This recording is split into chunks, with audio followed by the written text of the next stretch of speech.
Alors ce soir, cessez d'être gentil, soyez vrai. Être avec les autres en restant soi-même. Bien sûr, j'ai conscience, en vous proposant ce titre, de nous prendre tous un peu à rebrousse-poil. Nous avons tous, la plupart du temps, bien appris à être très gentils. Alors bien sûr que ce que je vise, ce n'est pas la vraie bonté, la vraie générosité, qui sont des qualités que, comme vous, vraisemblablement, je prise tout particulièrement. Ce que je vise, c'est la gentillesse de façade, celle qui nous fait dire « tout va bien », alors que nous pensons « rien ne va plus ». Celle qui nous fait dire « oui, nous viendrons avec plaisir », alors qu'intérieurement on dit « non, plus jamais chez eux ». Oui. Cette façade qui nous fait entretenir une langue de bois. Nous sommes malheureux quand nous assistons à l'hypocrisie ou à la langue de bois à l'extérieur, à la télévision, dans les journaux, l'actualité, etc. Ça nous fait profondément souffrir, même ça nous révolte. Et cependant, est-ce que par moment, nous ne sommes pas de ceux qui entretenons le problème au lieu de faire partie de la solution? Je nous demande donc d'être vigilants par rapport à ça, voir est-ce que nous ne pourrions pas développer plus de clarté et apprendre à dire les choses. Apprendre à dire les choses. À quel titre est-ce que je vous parle de ça aujourd'hui? Eh bien, j'ai eu la chance de grandir dans une famille aimante, avec des parents, des frères et sœurs, dans la campagne, avec des grands-parents juste à côté, dans une grande maison, et d'avoir beaucoup d'amour autour de moi, nombreux cousins, la famille qui se rassemble, tout ça. Tradition chrétienne, donc quand même les vertus de patience, de bienveillance, etc., que j'ai bien apprécié certainement. J'étais cependant sensible au conflit. Qu'est-ce qui fait que les gens sont capables de tant d'amour, de tendresse, de patience, mais parfois tellement capables de se chamailler, de se disputer, de s'enrouler autour de leur petit ego, quitte à foutre en l'air tout le climat, bouder 2 heures, 2 jours, 2 ans. Et je me disais, on est mal outillé pour parler de soi et pour écouter l'autre. Alors le seul métier qui me venait à l'esprit, parce que j'avais aucune idée de la psychothérapie, encore moins de la non-violence, c'était d'être avocat pour tenter de contribuer à la gestion des conflits. Alors, comme avocat, évidemment, je me suis assez vite rendu compte que quand le conflit arrive devant l'avocat, on est en aval du phénomène. Et si on est en aval du phénomène, c'est que la plupart du temps, il y a eu un malentendu. Et si on observe le malentendu, on constate qu'il est un composé de mal exprimé avec un mal écouté. Quelqu'un n'a pas exactement exprimé ce qu'il ressentait, quel était son besoin et quelle demande il voulait faire à l'autre. Il a exprimé des critiques, des reproches. L'autre, entendant des critiques ou des reproches, n'a pas entendu des demandes ou des besoins. Il s'est protégé par la fuite ou il a répondu par l'agression en retour. Mal exprimé, mal écouté, mal entendu. Bon. Et je me suis bien rendu compte que je m'échinais à tenter de trouver des solutions juridiques à des enjeux qui avaient la plupart du temps une résonance émotionnelle. Les gens ne se comprennent pas dans leurs émotions. Ce qui m'a donné un coup de pied au derrière pour changer de vie, c'est le fait, comme Guy l'a rappelé, de m'être occupé de jeunes de la rue pendant 10 ans. C'était du bénévolat, mais ça m'a passionné. Je commençais à m'ennuyer assez copieusement dans mon métier qui devenait vraiment alimentaire, et dans mon métier de juriste. Et cette activité avec les jeunes m'a vraiment donné le goût de m'occuper de l'humain. Et en les observant, je commençais à comprendre ce qu'après j'ai pu clarifier par l'approche de la communication qu'on appelle communication non violente. Les jeunes tentent d'exprimer quelque chose. Mais ils n'ont pas les mots pour le dire. Au fond, la violence extériorisée. Je t'agresse, je te taque ton mur, je te balance un pavé dans ta vitrine, je te pique ta caisse, je te plante un couteau dans les épaules pour avoir ton sac à main, ou la violence intériorisée. Je prends des médicaments, je pars dans la drogue ou l'alcool, ou la prostitution, ou les scarifications, les mutilations, etc. Violence extériorisée ou violence intériorisée, il s'agit d'un tragique manque de discernement, conscience et de vocabulaire, pour nommer ce qui se passe en moi, mes sentiments et mes besoins. Je n'ai pas les mots pour dire ma tristesse, ma solitude, mon désarroi, mon impuissance, ma rage. Je n'ai pas les mots pour dire les besoins que ces sentiments renseignent. J'ai besoin d'appartenance, j'ai besoin de soutien, j'ai besoin de compréhension, d'être écouté, puis de pouvoir m'exprimer. J'ai besoin de sens et puis d'amour. Je n'ai pas ce discernement ni ce vocabulaire. La vie bouillonne en moi, il faut que ça sorte par quelque part. La plupart du temps, ça sort par l'extérieur, ça explose ou ça implose, comme nous le verrons. Et en les regardant, je me suis rendu compte que moi, gamin de bonne famille, comme on dit, éducation bourgeoise, tradition chrétienne, à manger tous les jours, de la tendresse autour de moi, eh bien, je n'étais pas plus outillé qu'eux pour dire ce qui se passe en moi. Quand dans une relation amoureuse, ça n'allait pas comme je le voulais, je savais très bien dire les 4 vérités de l'autre, mais pas la vérité de ce qui se passe en moi. Tu ne m'écoutes jamais. Je ne savais pas dire, je me sens un peu triste, j'aurais besoin d'un peu d'écoute, et d'écoute sans jugement et sans conseil. Veux-tu bien m'écouter pendant 10 minutes ? Je ne savais pas parler de moi. On m'avait dit, il ne faut pas parler de soi. Tu me pompes l'air. Je ne savais pas dire, écoute, quand je rentre fatigué, j'ai besoin d'un temps de sas, j'aime être en silence un moment. Ça ne veut pas dire que je t'aime pas, ça veut d'abord dire que je me recueille pour pouvoir t'accueillir. Veux-tu bien me laisser une demi-heure seule? Je ne savais pas faire ça. C'était connoté de nombrilisme, il ne faut pas parler de soi. Alors je parlais de l'autre, tu me pour plaire. On est bien piégé. Alors, gamin de la rue ou fils de famille bourgeoise, même difficulté à développer la conscience et le langage de la vie intérieure. Et donc c'est ça qui m'a donné le coup de pied au derrière dont j'avais besoin pour me dire, va un peu travailler sur toi parce que tu es incapable d'écouter les gamins. Effectivement, le gamin qui est en dépression, qu'est-ce que je pouvais faire, moi, gentil que j'étais? Je disais, mais viens faire du sport. Ça va t'oxygéner. Tu seras fier de toi. On se sent mieux quand on a couru. Je donnais des bons conseils, de bons garçons, qui fait bien ce qu'il faut. Mais le gamin me fallait bien vite comprendre, j'en ai rien à cirer de ton sport à la con. Va courir si tu veux. Moi, je fume mes pétards. Qu'est-ce qu'on fait? Je me suis bien cassé le nez devant cette incapacité à rejoindre l'autre. Et donc, je me suis rendu compte que je ne pouvais pas m'occuper de la détresse des autres tant que je n'avais pas tenté de comprendre la détresse de moi-même. Je ne pouvais pas essayer de comprendre la tristesse à son comble d'un humain en face de moi tant que je n'avais pas écouté les parties de moi qui étaient profondément tristes et que, bien sûr, gentil que j'étais, je ne voulais pas voir. Tout va bien, n'est-ce pas? On a vu ça tout à l'heure. Même si rien ne va plus à l'intérieur. Et voilà ce qui m'a amené à entrer un peu en thérapie. Et très vite, en comprenant des mécanismes dans lesquels j'étais enfermé depuis longtemps, je me suis dit, mais c'est incroyable de prendre du champ sur l'inconscient, d'ouvrir la liberté, vraiment. Je voudrais pouvoir partager ça avec d'autres êtres humains dont j'ai bien l'intuition qu'ils sont tout piégés, tout comme moi. Et c'est ce qui m'a donné le goût d'être thérapeute. Et parmi les approches, de rencontrer Guy Cournot, de rencontrer Marshall Rosenberg et l'approche de communication non violente qui m'a permis de clarifier les enjeux dont on va parler aujourd'hui. Je vais vous proposer d'aller visiter 5 pièges de nos éducations, très répandus. Je ne prétends pas que ce soit les seuls. Je peux seulement vous témoigner que depuis plus de 15 ans que j'accompagne les personnes à travers les cycles et les saisons de la vie, ça me paraît vraiment les pièges les plus récurrents. Et je vais vous proposer pour cela de voir comment ils se sont enclenchés. Vous savez qu'il y a 2 étapes pour sortir d'un piège. On ne peut pas sortir d'un piège tant qu'on ne sait pas qu'on est pris dedans. C'est l'étape numéro 1. Constater, je suis pris au piège. Pourquoi ça? Mais parce que la plupart d'entre nous prennent leur fonctionnement comme la seule façon de fonctionner.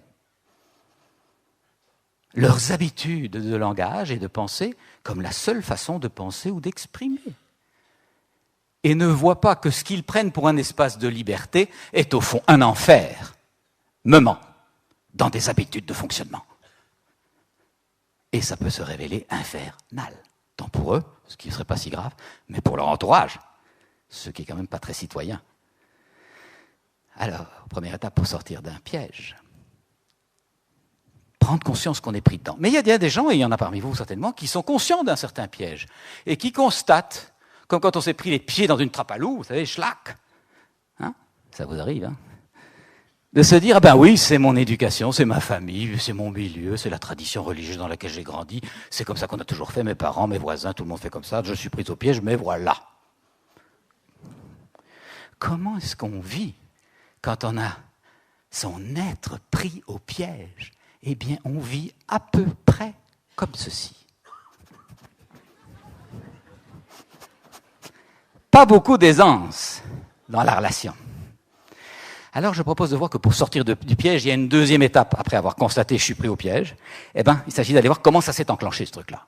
Qu'est-ce qui fait que je me suis laissé attraper par ce truc et que j'arrive pas à en sortir?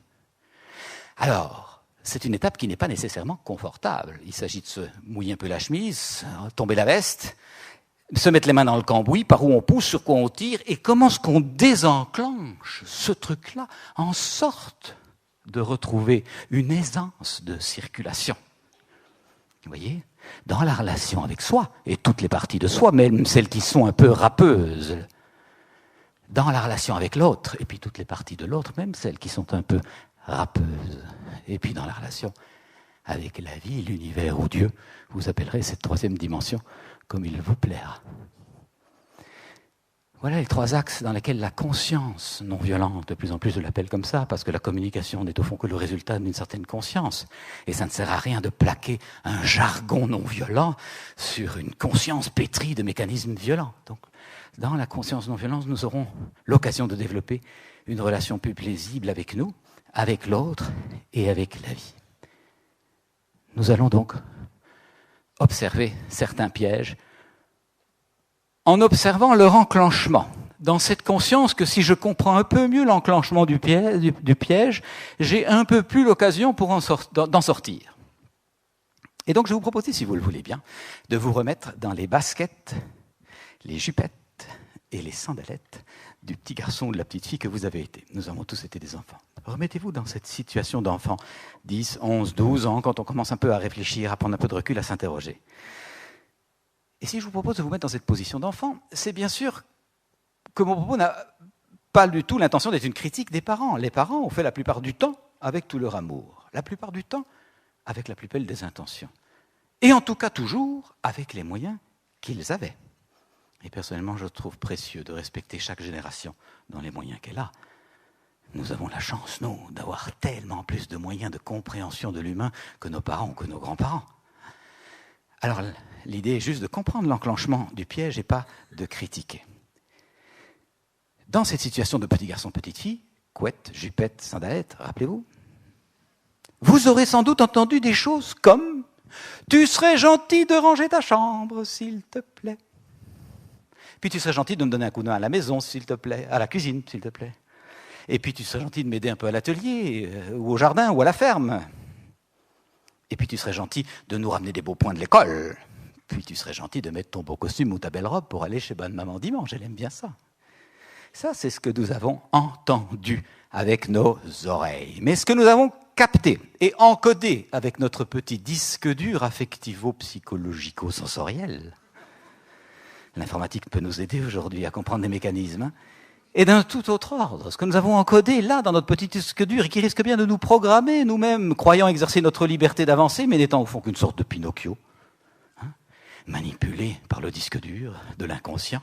Ce que nous avons donc encodé là est d'un tout autre ordre. Ce n'est pas « tu serais gentil de », mais « je t'aime si tu ranges ta chambre ».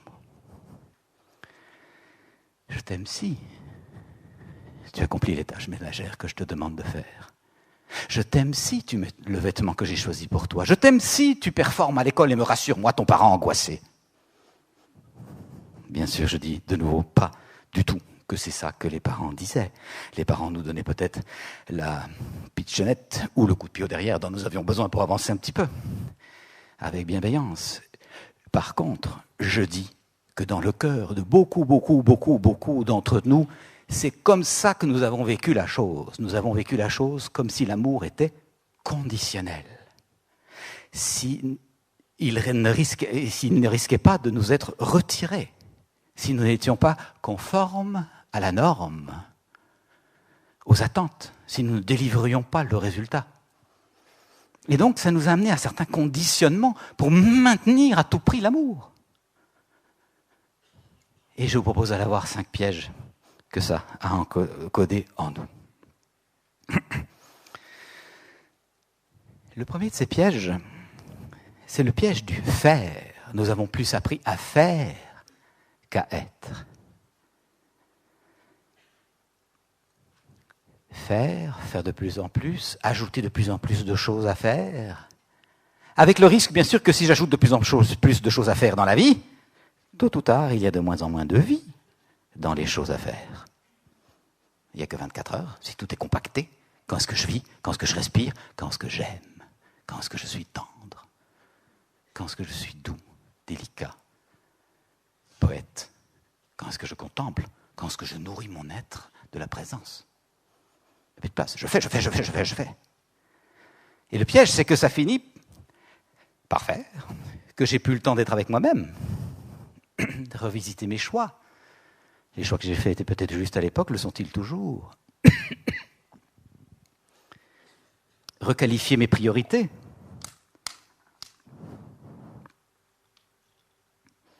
J'ai fait certaines priorités à un certain moment, sont-elles toujours opportunes? La priorité de l'instant, c'est de boire un peu d'eau.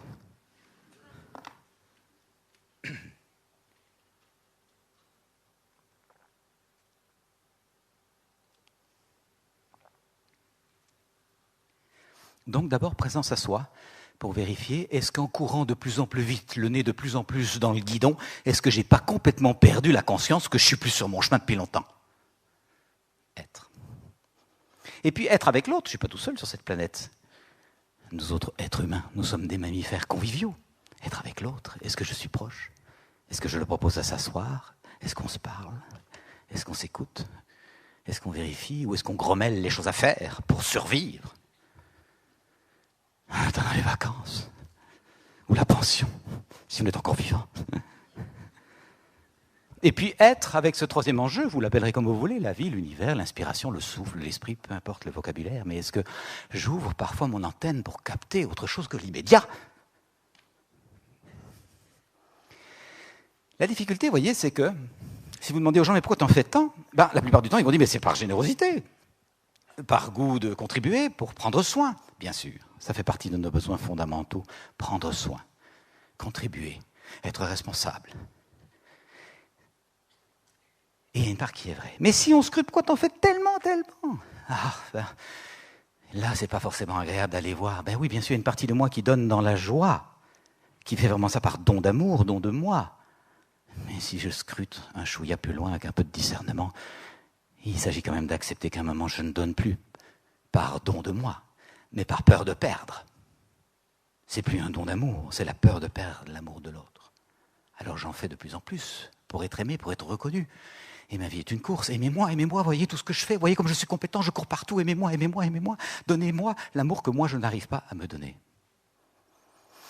L'énergie est complètement différente. Quand vous donnez par joie, par contribution, par plaisir de contribuer à la joie de l'autre, au bien-être de l'autre, vous êtes dans un élan régénérateur. Mais quand vous donnez par peur de perdre l'amour de l'autre, là, vous êtes dans un mouvement de perte d'énergie. Et c'est tout à fait différent. Les êtres charismatiques par leur générosité, on peut penser proche de nous l'abbé Pierre ou les grandes religieuses, donnent dans la joie, parce que c'est vraiment leur élan de vie, mais pas par devoir.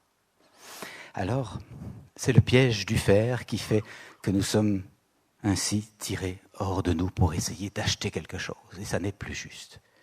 En accompagnant les jeunes, je me suis rendu compte de cette difficulté. Bien des jeunes ados, entre 15 et 18 ans, que j'ai reçus en début, quand j'avais mon cabinet, venaient avec ce questionnement.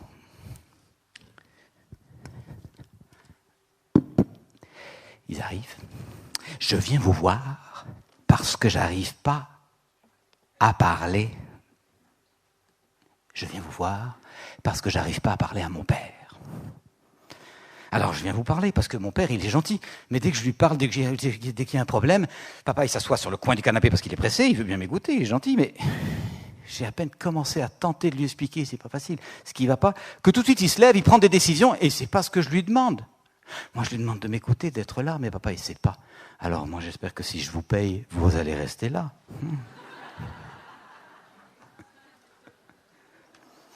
Alors, qu'est-ce qui se passe dans le cœur du papa qui est là en face?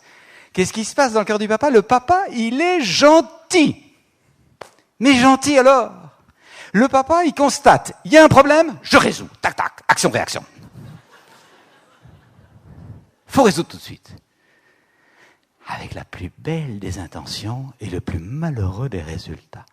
Le papa, il n'a pas appris le discernement, ni le langage de la vie intérieure. Le papa, quand ça ne va pas, il bourre dedans, il va de plus en plus vite. Alors qu'est-ce que ça donne? Ça donne quelque chose comme ça. Ah bon, t'es dans la rue? Moi, je pensais que tu allais à l'école tous les matins. Tu es dans la rue, ah d'accord. Et tu fumes des joints? Dis donc, déjà le tabac, ça m'arrangeait pas trop, mais des joints, franchement. Et pour payer tes joints, tu piques dans les supermarchés. Mais attends, t'es en dépression, mon vieux. Attends, j'ai un ami médecin, m'a donné un peu de Prozac, ça va aller beaucoup mieux. Papa, il résout. C'est insoutenable ce qui se passe là. Il faut tout de suite résoudre. On ne peut pas cohabiter avec la souffrance ou avec le doute. Non. C'est inhumain. Il faut résoudre. Pauvre garçon. C'est pour son bien. Hein? Papa, il est piégé par la gentillesse. Il fait. Il ne sait pas bien être papa. Son propre doute lui fait peur, sa propre souffrance lui fait peur, ses propres moments d'hésitation, les moments où il aurait fallu requalifier les priorités, il les a pas pris, les moments où il s'est mis à pédaler de plus en plus vite sur son petit vélo pour ne pas voir qu'il était loin sur son chemin, il n'a pas profité pour dire stop, stop, stop, je me trompe. Non, il a foncé pour s'égarer de plus en plus. Alors, il ne sait pas écouter l'autre. Qu'est-ce qu'il faudrait pour que le papa, ou la maman, hein, bien sûr, puisse écouter le gamin? Il faudrait que le papa puisse avoir plus ou moins ce genre de discernement-ci. Ah bon, t'es dans la rue. Tu veux dire que tu te sens plus motivé par l'école? Ça n'a plus de sens pour toi là maintenant? Tu vois pas en quoi ça va te rendre plus heureux, plus responsable, plus généreux? Et puis tu prends des joints parce que tu trouves que ta vie est un peu plate, hein, et tu aimerais sentir qu'elle est plus intense et plus riche, c'est ça? Plus riche, plus intense. Ouais. Écoute, je suis très touché que tu m'en parles, parce que tu penses que je partage le même besoin que la vie soit riche et intense. Et en même temps, j'ai accepté que dans la vie, les moments de doute, les moments de platitude, c'est pas forcément des accidents. C'est peut-être un ingrédient, tu vois. Avant, quand un moment de doute arrivait dans ma vie, eh bien, je pédalais de plus en plus vite pour ne pas le voir. J'avais trop peur d'entrer en moi. Maintenant, j'ai appris que s'il y a du doute, c'est que peut-être je suis plus tout à fait sur mon chemin et qu'il est temps de réaligner. Avant, quand j'avais peur, je voulais pas le voir, je me blindais, je n'ai pas peur, tout va bien. Mais maintenant, si j'ai peur, c'est que peut-être j'ai pas vu quelque chose, que j'ai pas bien compris quelque chose, que je vais trop vite ou trop lentement, donc je m'écoute aussi pour m'aligner. Alors, ce que je voudrais te partager, c'est que ce n'est pas parce que je m'écoute là que dans les 5 minutes, il y a un éclairage. Pas forcément même dans l'heure.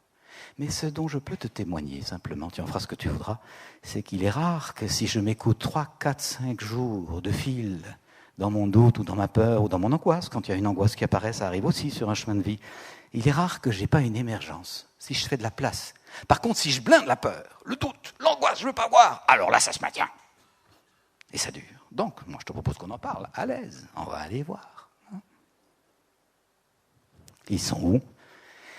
Les papas ou les mamans qui ont appris ce langage de la vie intérieure pour tenter de rejoindre là où il est, sans essayer de l'amener là où je voudrais qu'il soit.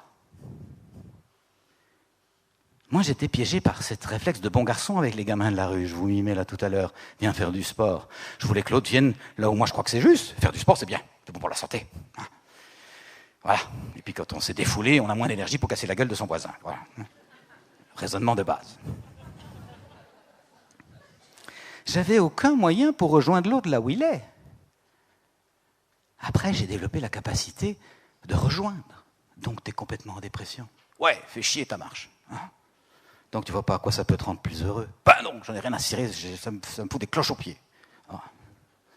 Donc tu préfères rester tranquillement assis là? Ouais. Est-ce que tu veux dire que tu as besoin de rester un peu en pensée avec toi-même, en présence à toi-même là, toute la journée? Bah oui, je suis finalement mieux comme ça. Et tu veux dire que tu aimes bien de rester un peu seul avec toi, ça te permet de mieux te connaître ou de mieux te comprendre? Bah oui. Est-ce que tu veux dire que pour le moment, tu n'as aucun autre projet? Tu préfères en rester juste là? Ben oui. Mais en même temps, ça me fait du bien de te parler à toi. Ah oui, tu veux dire quoi? Ben, je veux dire que tu as cessé de m'emmener faire des trucs que je ne veux pas faire et tu es avec moi. Et moi, j'ai juste besoin qu'on soit avec moi. Ah, donc tu aimerais bien que je reste un peu avec toi, que je sois présent? Ben oui. Ah. Et là, en ayant fait ce cheminement de tenter de voir où il est, qu'est-ce qu'il vit, qu'est-ce qui est vivant. Même ce qui est vivant, c'est que je ne veux plus vivre. C'est quand même du vivant. La personne qui dit je ne veux plus vivre, c'est ça qui est vivant en elle. Alors on rejoint l'endroit qui est vivant. Tu ne veux plus vivre, est-ce que c'est ça que tu veux dire? Ben oui. Ah ben, je te manifeste ma présence. Et la chose dont nous avons le plus besoin, c'est de présence. Et donc quand la présence est là, l'autre dit ben, c'est quand même sympa. Tu m'écoutes alors même que je te dis que j'ai plus rien à foutre de la vie et que je vais me flinguer dans 1 heure, tu m'écoutes et tu es présent. Alors je vais avec toi. Peut-être pas pour faire du sport, mais pour m'asseoir, on va aller prendre un café. C'est un mouvement. Je vais là où l'autre est. Alors il veut bien venir, peut-être pas exactement là où je suis, mais on se rapproche. On est loin du faire. On est dans l'être. Et ça ne s'apprend pas dans les programmes scolaires, où les enfants sont envoyés très vite dans la petite roulette du hamster qui tourne, de chose à faire en chose à faire. Voilà le premier piège. En étant gentils, nous sommes habités d'une belle intention, mais qui nous fait accumuler les choses à faire dans l'illusion que ça va porter du bien-être aux autres, et je ne dis pas qu'une partie des choses à faire n'apporte pas du bien-être, bien sûr, mais il y a un piège, c'est qu'à un moment, c'est nous-mêmes qui tentons de nous valoriser, d'être reconnus, d'être en appartenance, d'être le bon copain qui donne le bon conseil, alors qu'au fond, ce dont la personne aurait surtout besoin, c'est d'écoute. Dans les formations que j'anime depuis 15 ans, je reste émerveillé, les autres formateurs, je pense aussi, du pouvoir de l'écoute. Combien le simple fait de prodiguer une écoute non jugeante, bienveillante, à l'autre, fait qu'il trouve toutes ses solutions en lui. Il n'y a aucun conseil à lui donner. D'ailleurs, les personnes parmi vous qui auraient été en thérapie, vous l'aurez vérifié. Il n'y a pas un thérapeute qui vous donnera des conseils, ce n'est pas son boulot. Le thérapeute va juste créer un cadre d'écoute sécurisant où vous allez commencer à entrer dans un discernement intérieur pour aller voir qu'est-ce qu'il y a au creux de cet être humain-là que je suis. Parce qu'il y a un climat d'écoute, non jugeante, sans conseil, sans attente. Vous ne devez correspondre à rien. Vous devez juste être vous-même. Et là, enfin, vous entrez en vous. Alors pourquoi payer si cher alors qu'on peut le faire gratos à la maison? Deuxième piège que je vous propose d'aller voir.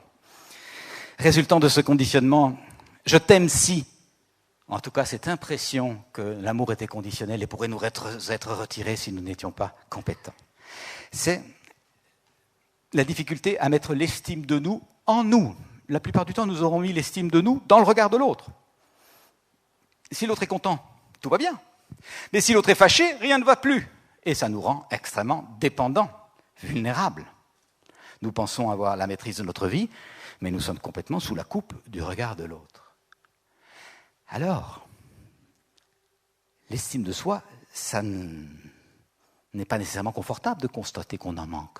Je peux vous dire que dans mon propre cheminement, quand j'ai réalisé qu'au fond, mon comportement me renseignait que je mettais 50% de mon énergie à tenter de plaire et 50 autres % de l'énergie à tenter de déplaire, si vous faites bien le compte, qu'est-ce qui reste pour vivre?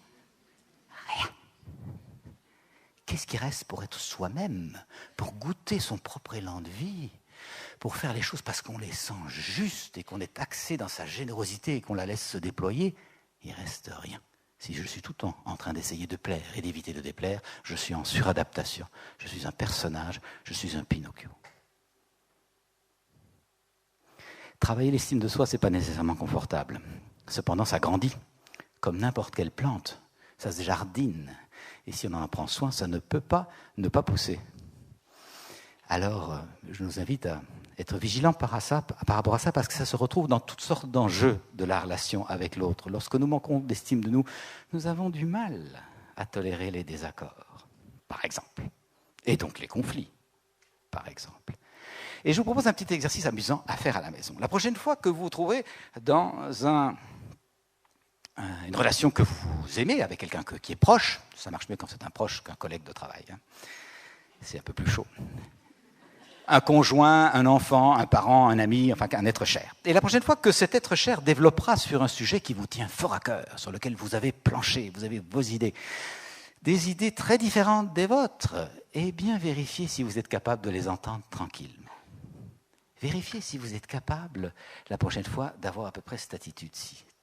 Quand l'autre s'assoit dans sa chaise et développe sur ce sujet, est-ce que vous pouvez vous rasseoir dans la vôtre tranquillement en vous disant, tiens, cet ami, ce frère, ce conjoint, ce fils, qui développe sur ce sujet des idées tellement différentes de les miennes, comme c'est intéressant.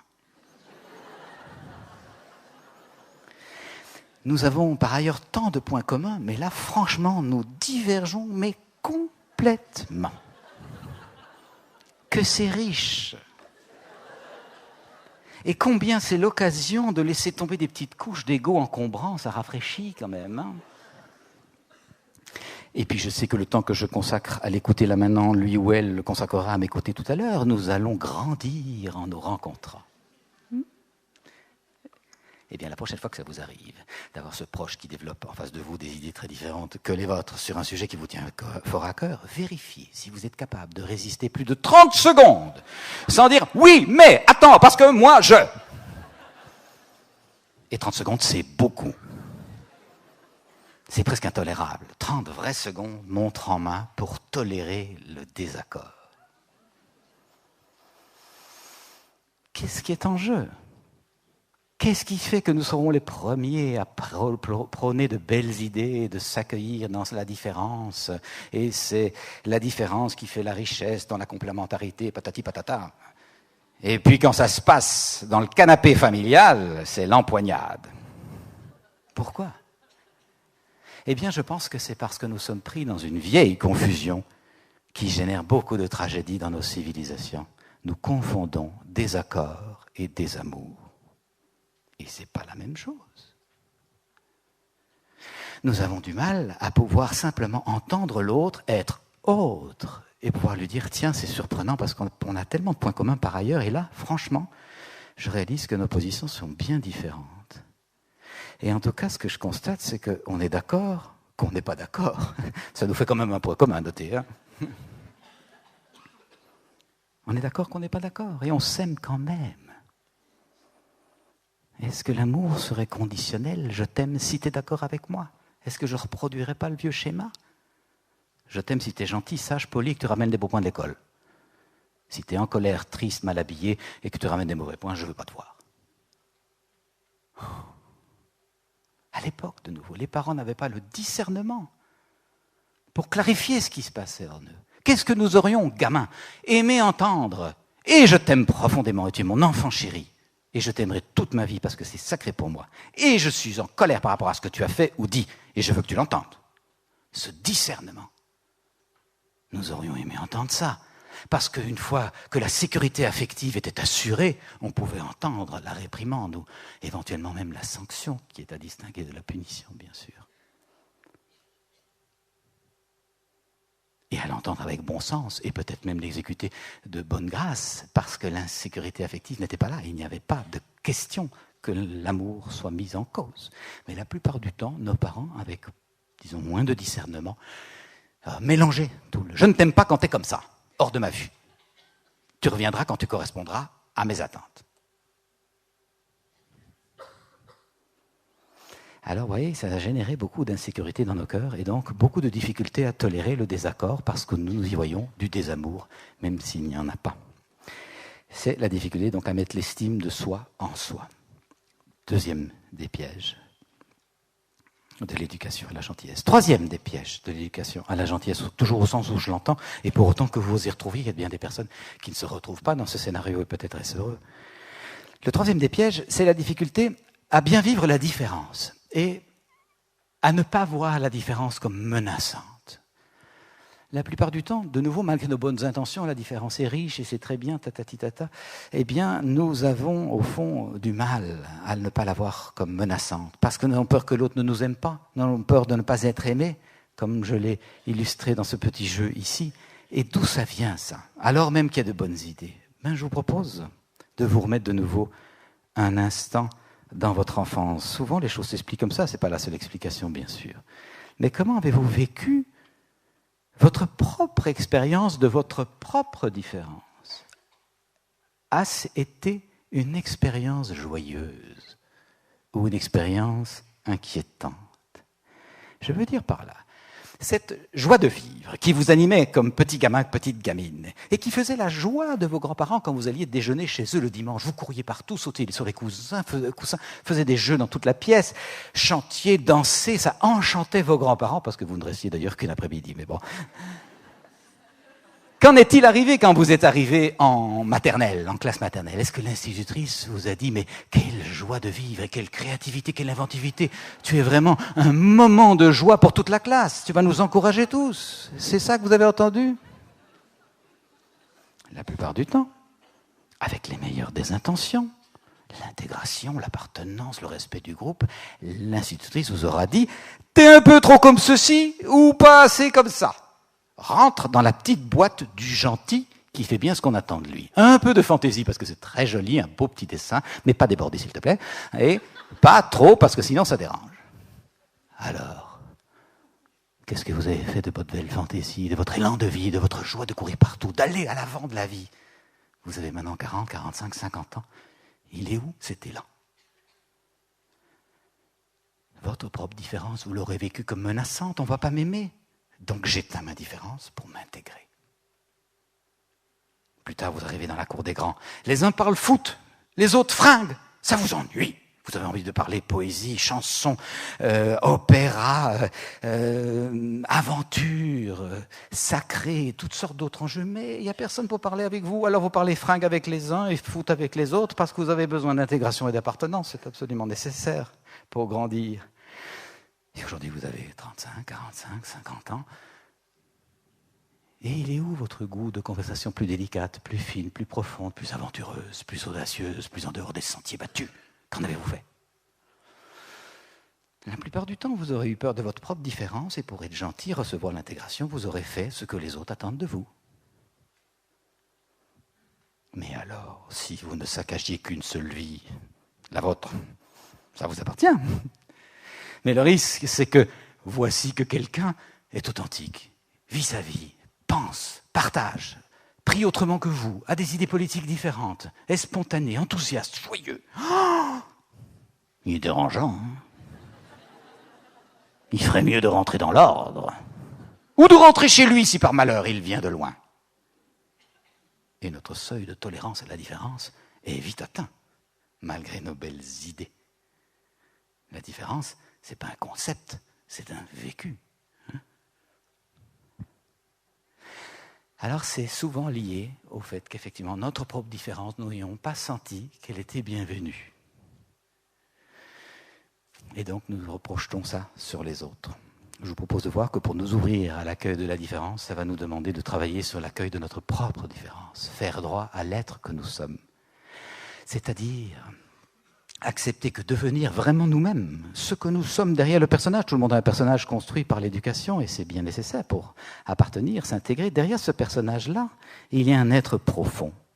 Est-ce que je me maintiens dans le personnage ou est-ce que j'entre de plus en plus dans l'être profond, l'être unique? Et là, certainement qu'il y a des personnes parmi vous qui en ont fait l'expérience, effectivement, devenir vraiment soi-même et pas juste le personnage gentil que tout le monde connaît, ça n'est pas nécessairement confortable d'abord pour soi, mais ça fait des remous autour. Tout le monde n'aime pas ça que nous changions. Que nous chantions peut-être aussi, d'ailleurs. Et donc, il se trouvera toutes sortes de proches pour nous dire « t'as changé, t'es plus comme avant, qu'est-ce qui se passe, t'es pas la même hein ?» Bien sûr, ça ne plaît pas à tout le monde. Et je vous invite à voir qu'effectivement, devenir soi-même, ça ne va pas forcément plaire à tout le monde.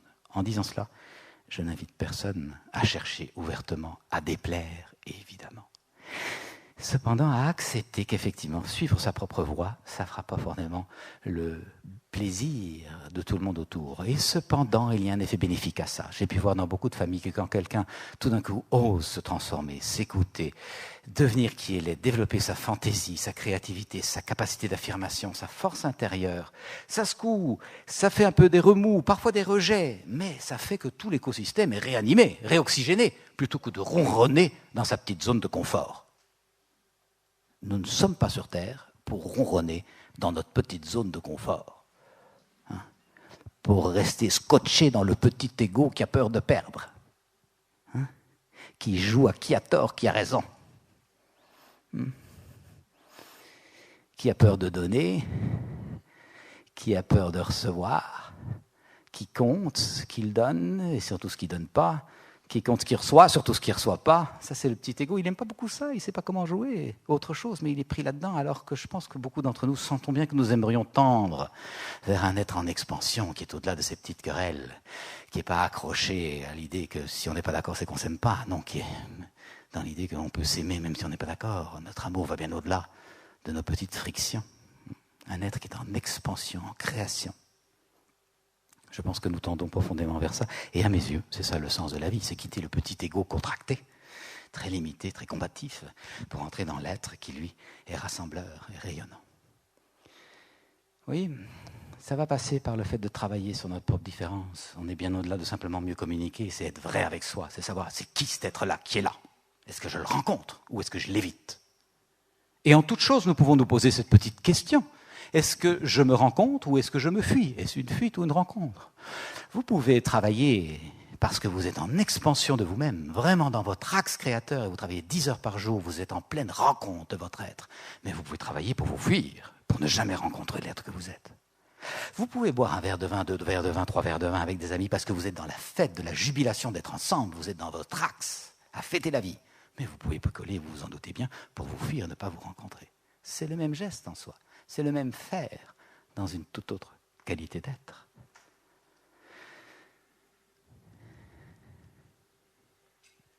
Alors ça nous permet de réfléchir à cette petite phrase que m'a dite un jour Marshall Rosenberg, avec qui je me suis formé à cette approche de la non-violence, et qui cite un sage dont j'ai oublié le nom. C'est pas de lui la phrase, mais il me disait, tu sais, dans la vie, nous avons finalement un enjeu fondamental. Être heureux ou avoir raison. Alors moi, ça m'a touché au cœur, cette phrase, parce que le juriste, l'avocat que j'étais, était toujours combatif pour avoir raison et essayer de convaincre, ramener l'autre à ma position. Et donc, effectivement, quand j'étais en conversation avec ma femme, j'essayais toujours d'avoir raison, qu'elle me dise que j'étais le plus beau. Et j'ai toujours, ça m'arrive, du mal à tolérer le désaccord, comme ce que je vous ai mimé tout à l'heure. Ça m'arrive d'être prise au piège moi-même, de vouloir que Valérie me dise « Tu as raison, tu es franchement le plus intelligent. »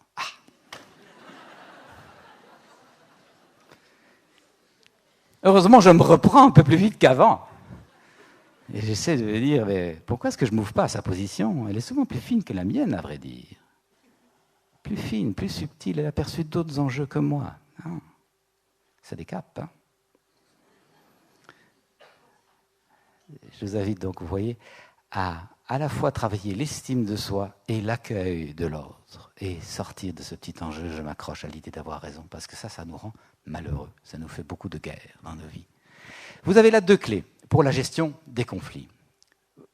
Il est rare que nous aimions les conflits, mais nous n'en ferons pas d'économie. Nous sommes tellement différents que traverser des conflits, ça semble bien ne pas être un accident dans la vie, mais plutôt un ingrédient de croissance.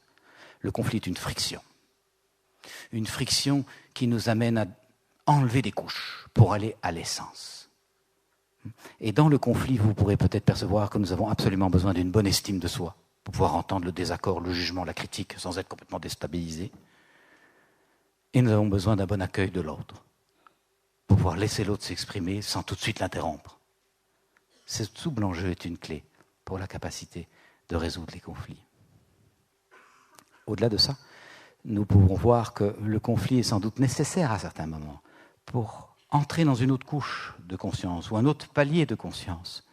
Et qu'effectivement, ce que nous craignons, ce que l'ego craint, disons, c'est le changement, c'est aller à un autre stade, et donc de perdre une certaine forme. Alors il y a chez nous un grand attachement à une certaine forme. Je suis comme ça, je ne changerai pas. Et je m'attache à ma forme, du gentil, qui remet rien en question, qui dit que l'autre a tort, parce que bien sûr lui a raison. C'est une forme. Et c'est l'attachement qui nous fait souffrir. Une image peut nous aider. Le sens de l'œuf n'est pas l'œuf, si gracieuse que soit sa forme. L'œuf, parce qu'il est beau et parfait, qui voudrait rester œuf, eh bien, tôt ou tard, il aura compris que ce n'était pas le sens de sa vie, parce qu'il pue.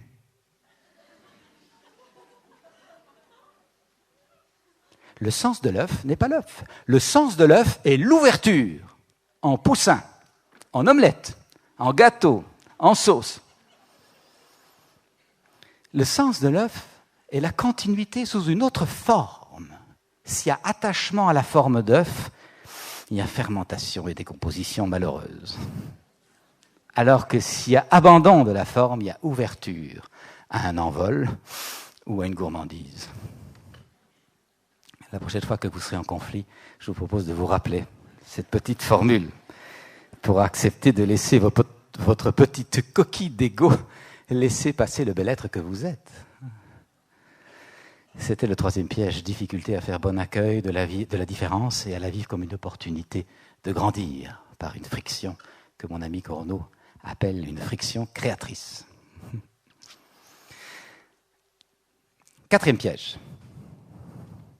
4e piège de cette éducation à la gentillesse. Je t'aime si t'es sage, si t'es gentil, si tu rends de bons points. Eh bien, ce 4e piège, je vous propose de le voir comme ceci, c'est la difficulté pour beaucoup d'entre nous à dire et à entendre non. Et d'abord, à dire non, à temps et à la bonne personne. Souvent, gentils que nous sommes, nous aurons accumulé toutes sortes de oui gentils, oui, bien sûr, alors que nous pensions, oh non, franchement pas. Et cette accumulation fait des effets de cocotte minute. Je dis oui alors que je pense non, régulièrement. Mais à ça s'ajoute que quand je suis en colère, je dis tout va bien. Quand je suis triste, je dis tout va bien. Quand je suis complètement perdu, je dis tout va bien. Je rentre toutes mes frustrations dans la cocotte minute pour ne rien montrer. Dessus, je serre le couvercle des conditionnements familiaux, scolaires, religieux, le cas échéant, professionnels, sociaux, toutes sortes de couvercles par-dessus. Mais la cocotte minute, vous l'aurez perçu, ça n'est pas statique, c'est dynamique, c'est posé sur le feu du temps qui chauffe. Et je vous fais pas un dessin, tôt ou tard, paf! La cocotte minute explose. De façon souvent complètement inappropriée. À qui ça ne sera pas arrivé de se dire « Ouh là là, j'ai été dans une colère qui va bien au-delà de ce que je voulais dire. J'ai employé des mots qui coupent la tête. J'étais emporté. » Oui, ce n'était pas juste le stimulus là qui enclenche une colère ajustée, je dirais. C'est qu'il y a un ensemble de colères qui sont comme des mines, vous savez. Si j'ai enterré une mine pour être gentil quand j'avais 5 ans devant l'institutrice qui voulait que je rentre dans la petite boîte, si j'enterrais une autre mine quand j'en avais 10 devant l'autre institutrice qui voulait que je sois gentil, puis j'enterrais une mine devant mon père, ma mère, et puis devant ma première petite copine, puis devant mon patron, puis devant les collègues, j'enterre des mines, j'enterre des mines, j'enterre des mines. Je suis assis sur un champ de mines. Ça va sauter. Alors comment est-ce qu'on vit quand on est dans un champ de mines ? On fait gaffe. Il n'y a plus beaucoup d'essence dans la relation, vous voyez. Alors on est très gentil, mais on est très angoissé aussi. C'est ça qui se passe quand on a accumulé plein de colère. On ne vit plus.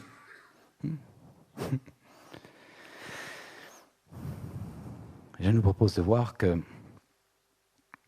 c'est une certaine mécanique qui peut expliquer notamment la dépression. Oui, si la mécanique est d'accumuler tout dans la cocotte minute et qu'elle explose, il peut se faire que les conditionnements soient suffisamment puissants ou que les souffrances, la lassitude, le traumatisme peut-être, fassent quand il n'y a vraiment plus l'énergie d'exploser de façon au moins vivante, même si ça fait un peu de saccage autour, eh bien il n'y a plus l'énergie de l'explosion. Qu'est-ce qu'elle fait la cocotte ? La cocotte, elle implose. Dans la maladie, le burn-out, la dépression. De plus en plus de médecins, vous le savez, font le lien entre les émotions refoulées, ou mal vécues en tout cas, et toutes sortes d'impacts sur le corps. Et oui, pas seulement sur le corps, sur notre état psychique. Si je réprime ce qu'il faudrait que j'exprime, tôt ou tard, je déprime. Ça n'explique évidemment pas tout de la dépression, certainement pas, mais ça explique en partie. Beaucoup de personnes que j'ai accompagnées dans des phases de dépression étaient des personnes qui avaient soit du mal à dire des désaccords à temps, à la bonne personne, de façon affirmative, en prenant leur place, en existant comme sujet, et pas seulement comme un objet de manipulation. Des personnes qui avaient du mal à exprimer une tristesse et qui laissaient la tristesse couver en disant « tout va bien, c'est pas si grave, finalement je m'en sortirai ». Mais au lieu de dire « je suis triste et je vais écouter ma tristesse, je vais être vrai avec ce sentiment ». Il y avait des enjeux d'expression, de sentiments, de besoins, mais il y avait aussi des enjeux d'expression de partie d'elles-mêmes, des personnes qui avaient laissé de côté complètement une fibre artistique, une fantaisie, une créativité, pour être une bonne mère qui fait bien son travail. Je fais bientôt mes enfants, je fais, mais j'ai plus le temps d'être. Pourtant, j'adorais mon violon, mon piano, ma pinceau, ma peinture. Mais j'ai pas le temps, il faut que je sois une bonne mère. Alors, vous voyez, cette partie dont on ne s'occupe pas se venge,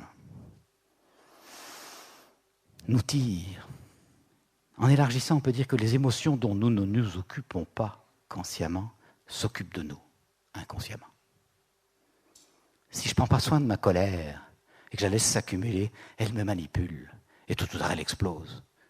Si je ne prends pas soin d'une partie de moi intuitive, créatrice, pour laquelle je n'ai peut-être pas forcément de temps, elle me tire toute mon énergie. Le discernement va nous permettre de prendre conscience, comme ça arrive à bien d'entre nous, de se dire, par exemple, effectivement, là maintenant, je viens d'avoir 2 petits-enfants, pourtant je suis un artiste ou une artiste, et il y a une grande partie de moi qui aimerait avoir 3 heures par jour pour faire du piano, du violon ou de la peinture. J'accueille cette partie, parce qu'elle est précieuse pour moi. En même temps, je choisis effectivement d'être complètement mère et de m'occuper de mes enfants, et je n'ai pas les 3 heures, pour le moment. Mais d'ici 2-3 ans, et ça va vite les enfants, je reprendrai mon violon d'Ingres. Si j'ai ce discernement et cette écoute d'une partie de moi que je laisse au moins s'exprimer, elle arrête de me tirer les basques. Elle me permet de vivre et d'être complètement disponible pour mes enfants, d'être là. Parce qu'elle a une part de considération, de reconnaissance. Inversement, si je ne veux pas le voir en disant « je suis une bonne mère », non, c'est fini, l'art, c'est pas nombrilisme, narcissisme, je m'occupe de mes enfants, il faut que je m'occupe des enfants, mais ils font trop de bruit, ils sont dérangeants, ils prennent trop de place. Je suis encombré par la partie de moi que je n'ai pas écoutée. Et je le fais payer. Vous voyez ? Alors, c'est un enjeu que de clarifier pourquoi je dis non. À quoi je dis oui quand je dis non ? Je dis non à mon art, pour le moment. Parce que je dis oui à l'accompagnement de mes enfants, mais ce n'est pas un reniement à perpète. Hein. Il y a un discernement qui me permet de faire les choses. Le risque, vous voyez, quand on n'a pas appris à discerner, c'est qu'on accumule toutes sortes de frustrations. Vous avez, par exemple, accumulé des frustrations au travail. Vous avez dit oui au patron alors que vous pensez non. Vous avez dit oui au fournisseur alors que vous pensez non. Vous avez dit oui aux collègues qui partagent le même plateau que vous alors que vous pensez non. Vous êtes plein de frustrations, de malentendus, mais vous n'avez pas le temps. Il faut rentrer, il faut s'occuper des enfants. Vous rentrez à la maison plein de colère, de tristesse, de désespoir, mais c'est pas grave, il faut s'occuper des enfants, c'est pour leur bien. Le gamin fait une bêtise grande comme ça, mais il s'en prend plein la figure. Pourquoi ça ? Mais parce qu'il y a accumulation de mines en vous. Et donc vous n'avez pas le discernement pour clarifier, peut-être il y a quelque chose qui mérite une réflexion ensemble, un échange, une compréhension mutuelle, et je vais le faire. Mais si vous êtes encombré d'émotions parce que vous n'avez pas écouté votre être, vous n'avez pas appris à dire non aux personnes à qui c'était nécessaire, vous êtes tout pollué. Il sera donc précieux de pouvoir dire, effectivement, j'ai dit oui à mon patron alors que je pense non. Eh bien, je ne suis pas d'accord. Demain, je vais le revoir et lui dire, patron, je ne pense pas comme je vous ai dit hier. Et je voudrais que vous m'entendiez parce que je pense que ma proposition sert aussi votre projet. Pouvez-vous m'écouter ? Et puis, le fournisseur, je n'aime pas le ton sur lequel il me parle. J'ai dit, oui, tout va bien. Non, je suis content qu'il me nous fournisse, mais je voudrais qu'on se respecte, qu'on se parle sur un autre ton. Le collègue de travail, j'ai dit, oui, tu peux fumer une clope, il n'y a pas de problème. Mais non, je suis fatigué de ça. Moi, j'ai besoin d'être respiré, je n'aime pas la cigarette. Et la consigne est qu'on fume dehors. Je voudrais qu'il respecte ça. Ah, ça appartient au travail. J'ai travaillé mon discernement. Maintenant, je rentre.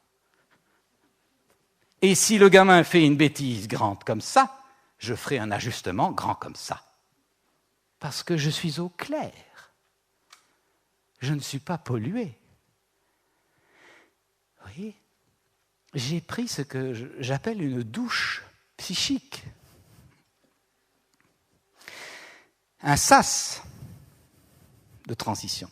Il ne viendrait, à mon avis, plus à l'idée de personne de sortir de sa maison en ayant nettoyé son grenier de haut en bas, en ayant jardiné son jardin, et de partir à une réunion sans s'être changé. Je pense que nous aurons pris soin de nous laver, de changer de vêtements, de mettre un vêtement propre pour aller à notre réunion dans une certaine hygiène de vie. Alors regardez un peu comment ça se passe ici. Je quitte ce travail laborieux de ma journée, avec un peu des conflits, des malentendus, des choses qui ne sont pas bien dites, pas bien exprimées, pas bien écoutées non plus, et tout empoussiéré de ça, je rentre à la maison, souhaitant une relation avec ma famille. Mais je suis bien encombré, je ne le vois pas, et ça pollue toute l'atmosphère. Inversement, il se pourrait que je sois un peu en pétard avec mon conjoint. On s'est un peu disputé, on n'a pas réussi à se raccommoder. Bon. Que je sois en guéguerre avec un vieil ami par téléphone, on s'est chamaillé hier. Et puis que je sois inquiet pour mon ado qui part en classe de neige alors qu'il n'a pas préparé son examen ou un truc comme ça. Mais je ne veux pas voir tout ça, je n'ai pas le temps de cette intériorité. Je pars au travail, mais tout encombré, je pars au travail, je dois tenir ma réunion. Bon, asseyez-vous, c'est quoi le problème ? Je vous écoute, je suis disponible, attention, on y va. Mais non. Pas plus que je ne quitte mon grenier ou mon jardin tout sale et tout pollué.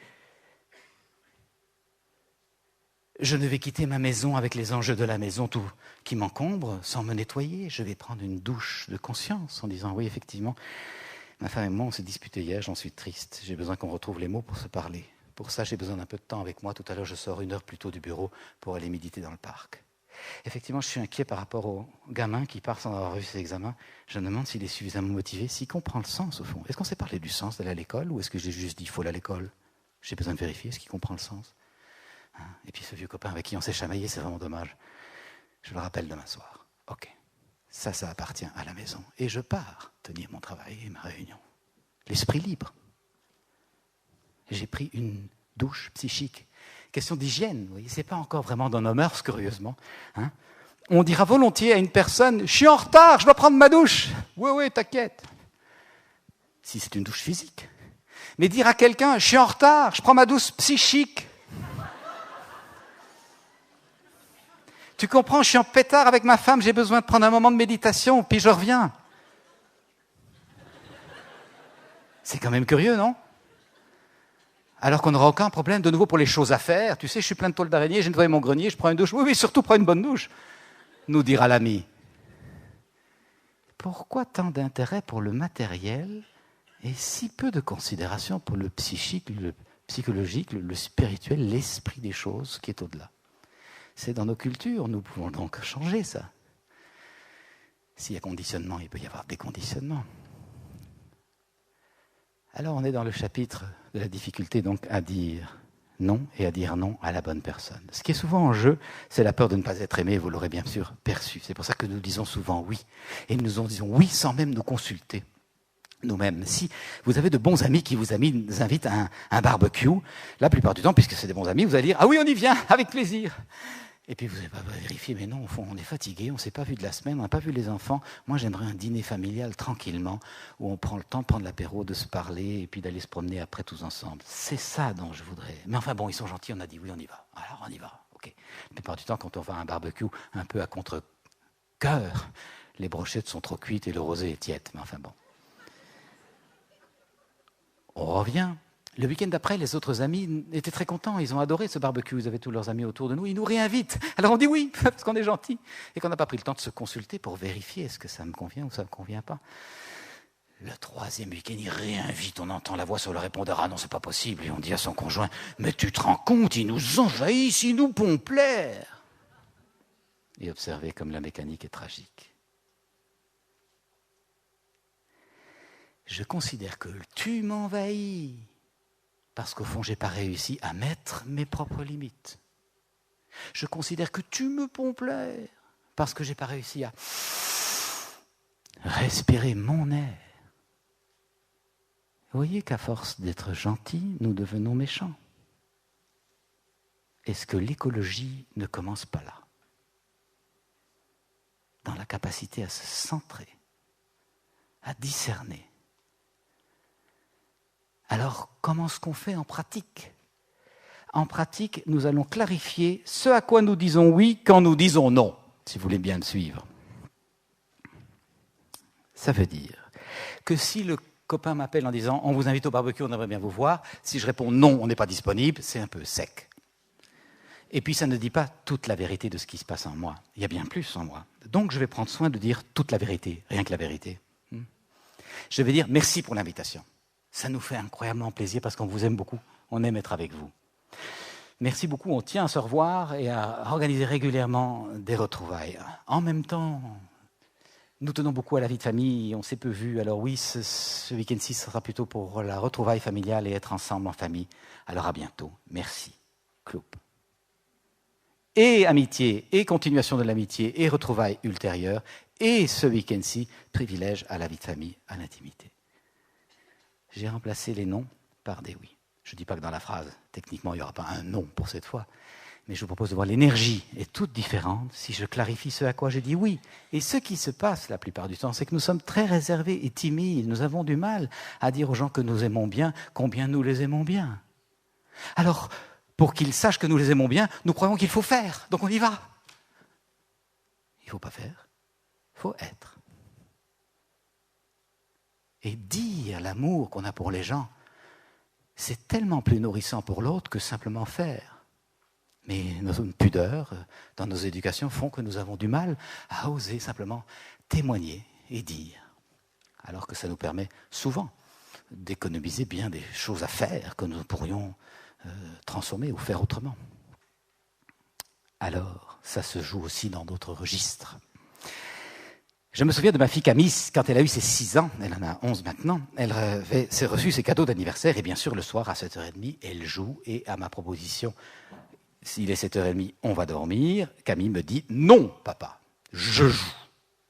Je me vois répondre « Non Camille, il est 7h30, on dort ». Toutes les petites filles du monde dorment à 7h30. Alors, qu'est-ce qu'on fait dans cette situation? Il y a deux noms qui s'opposent. Qu'est-ce que je fais? Je lui dis, ma petite choute, joue autant que tu veux, tu éteindras les lumières, si tu veux sortir, prends ma carte de crédit. Hein? Et je démissionne de ma fonction de père. Est-ce ça le modèle du monde? Ben non. Mais je peux aussi dire, attends, qui est-ce qui est le patron ici, hein? Hop, par ici, et j'ai encore la force quand elle a 6 ans de la mettre dans son lit de gré haute force. Est-ce que c'est ça le modèle du monde que je veux donner à mon enfant? Quand on a la force physique, on peut l'utiliser pour obtenir ce qu'on veut. C'est ça que je veux donner comme modèle. Et mon enfant, quand il encode ça, il se dit, attends, que j'ai de la force moi aussi, tu vas voir. Et je perpétue la violence dans le monde par mes principes éducatifs. Habiter des meilleures intentions. Je vous invite à voir que ça, c'est ce qu'on appelle la violence éducative ordinaire. Je perpétue la tragédie de la violence, croyant bien faire. Et je pense que nous sommes dans un pays qui a besoin d'une loi pour protéger les enfants des coups. C'est quand même surprenant. Et que ça fasse débat. Qu'il s'agisse même de nommer une loi, comme si ce n'était pas une évidence. On ne frappe pas un enfant, c'est l'évident. Quand je suis en désaccord avec mon ami, je ne le frappe pas, je cause. Alors avec mon enfant qui est le futur citoyen du monde, est-ce que quand je ne suis pas d'accord avec lui, je le frappe? C'est quand même extraordinaire. Ceci pour vous dire qu'il y aura un colloque sur les violences éducatives familiales. Au mois d'octobre, il y a des papiers ici à l'entrée, et j'y participerai très volontiers. Donc, je souhaite donner un autre modèle du monde à mon enfant. Je sais que quand quelqu'un dit non, c'est qu'il dit oui à quelque chose d'autre que j'ai peut-être aperçu. Et donc, je guette, je scrute, je discerne. Parce que je suis conscient que la seule chose qui soit vraiment joyeuse dans la vie, c'est la rencontre. C'est le contact. C'est pas le faire, c'est l'être.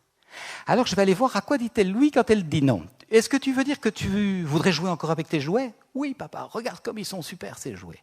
Et tu voudrais que je joue un peu avec toi, avec tes jouets? Oui, papa, regarde celui-ci, il marche comme ça. Et j'accompagne un moment le vivant en elle. Parce qu'effectivement, je suis émerveillé de voir mon enfant découvrir de nouvelles choses, s'intéresser. Ça me nourrit profondément. En même temps, j'ai cessé d'être gentil. Je suis vrai. Donc, il y a une autre partie de vivant, c'est en moi. Et je lui dis, écoute, j'ai du plaisir à jouer avec toi. Je suis vraiment tout content de voir que tu as reçu pour une fois des jouets que tu aimes bien. De toute ta famille. Et vraiment, je suis curieux de jouer avec celui-là parce que je ne l'ai pas encore vu et j'aimerais le faire demain. En même temps, je réalise que si on est fatigué dans la famille, on s'entend un petit peu moins bien. Tu vois, moi, quand je rentre de conférence tard, que je me lève tôt le matin, je suis un peu grognon. Toi, quand tu es fatigué, tu te disputes avec ta sœur, c'est moins agréable quand même. Alors, est-ce que là, maintenant, tu es d'accord d'aller dormir et on continue demain?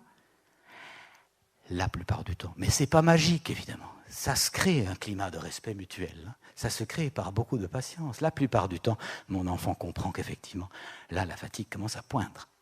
Et m'accompagnera, parce qu'on a cherché le point de rencontre. Toi, tu es vivante avec une priorité, moi, je suis vivant avec une autre priorité. Il n'y a pas quelqu'un qui a raison ou tort. On a quitté ce tragique vieux débat qui fait des rapports de domination-soumission. On est dans un rapport de rencontre. Ce qui nous tient le plus à cœur, c'est la qualité du vivant entre nous. Donc, je privilégie ça, et non pas les choses à faire. Alors, vous voyez, là, j'ai écouté ce à quoi l'autre dit oui quand il dit non. Et ça nous ouvre un tout autre domaine. Je vous donne encore un exemple. Imaginons les relations de travail. Qu'est-ce que vous voulez? Une augmentation? Mais vous n'y pensez pas. C'est non. Merci beaucoup.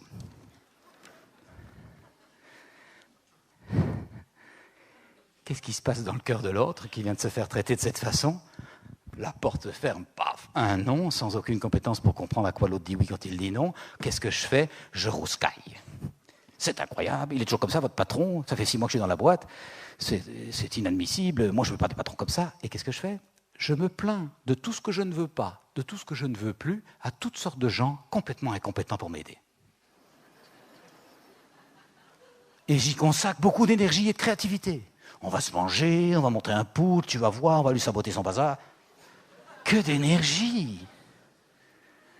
Pour avoir travaillé 10 ans dans l'entreprise, j'étais avocat en cabinet d'avocat, mais après j'ai été consultant juridique dans un gros groupe, et donc j'étais dans les couloirs d'une grosse boîte. Mais mon Dieu, que d'énergie perdue à se plaindre de choses qu'on ne veut pas, qu'on ne veut plus, à des gens incompétents, au lieu d'aller demander ce qu'on veut à des gens compétents.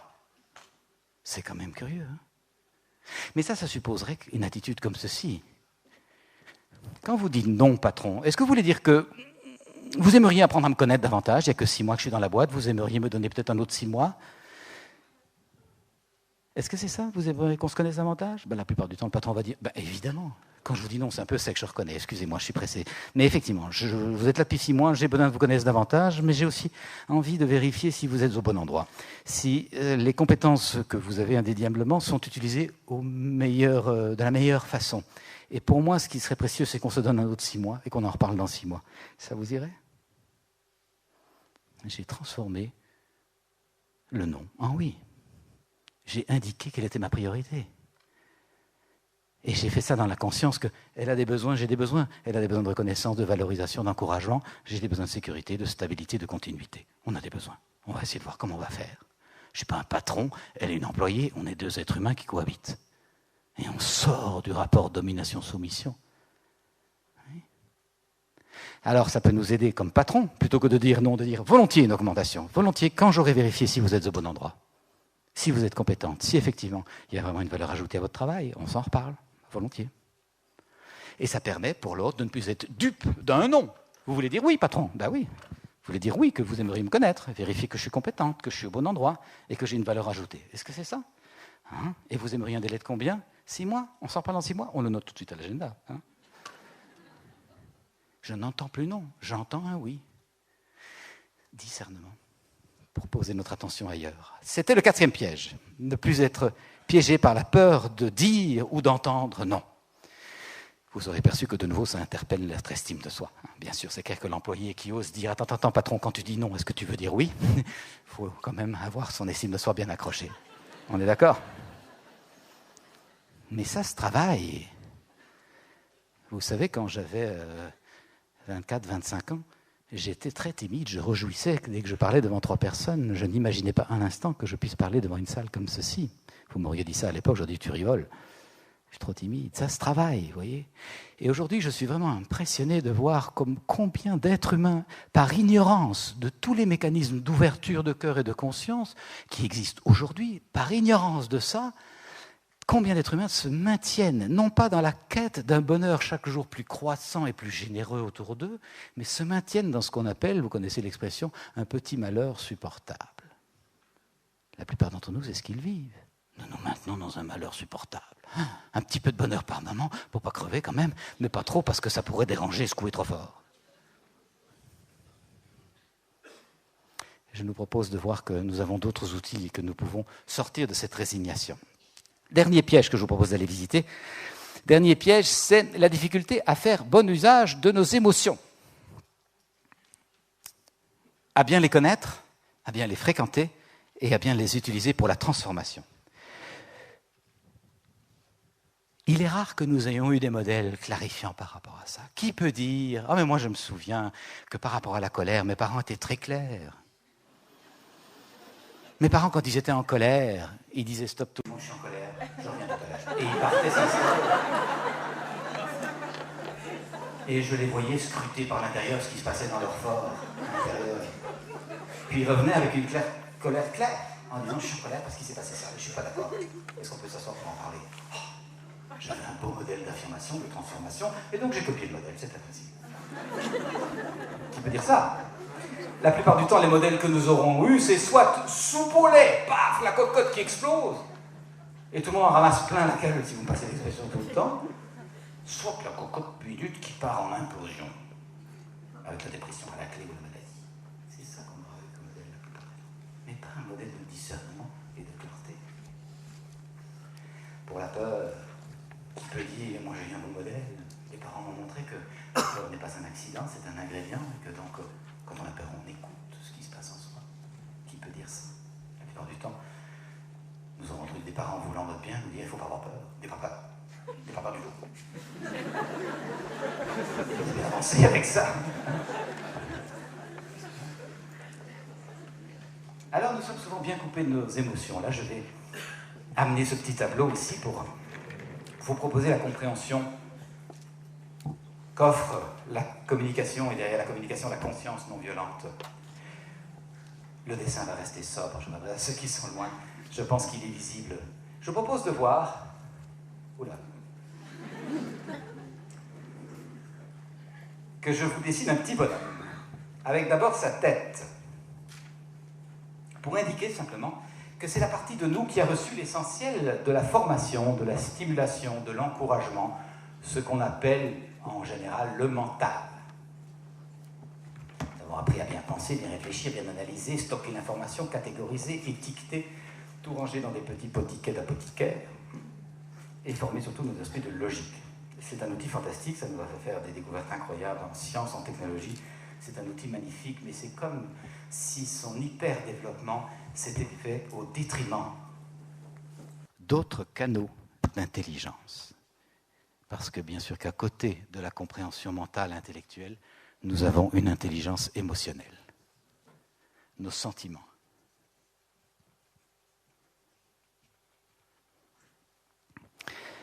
Et malheureusement, nous en sommes souvent bien coupés. Nous savons penser, réfléchir, analyser, juger, bien, mal, juste, pas juste, ça se fait pas.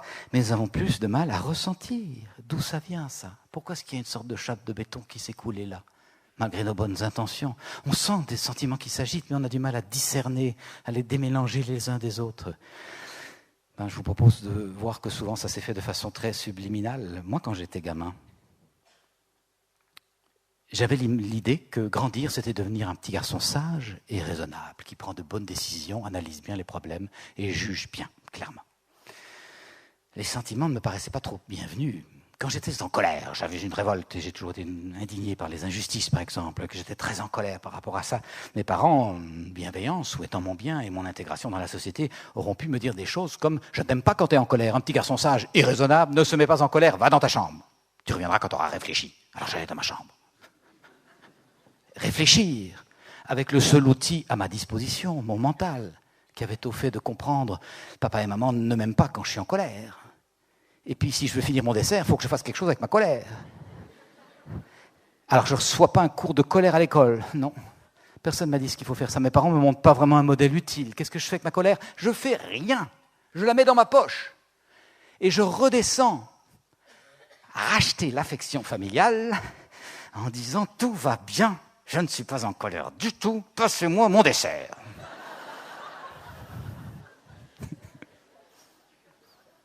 Si plus tard j'étais tout triste, un gros chagrin qui vient, l'envie d'être un peu consolé, un peu rejoint, un peu compris, mes parents faisaient ce qu'ils pouvaient, mais en même temps, souhaitant mon bien, mon intégration, ma responsabilité, ils auront pu me dire des choses comme « T'as pas le droit d'être triste avec tout ce qu'on fait pour toi. T'es pas le plus malheureux quand même. Hein. Regarde un peu la télévision, les journaux, allez, monte dans ta chambre, tu reviendras quand tu auras réfléchi. » Alors, j'allais réfléchir. Avec le seul outil à ma disposition, mon intelligence qui avait au fait de comprendre qu'effectivement j'avais un papa, une maman, des frères et sœurs, à manger tous les jours, un toit, j'allais à l'école, j'étais donc chanceux, on allait même en vacances de temps en temps, j'étais un garçon chanceux avec le cachet de l'administration communale.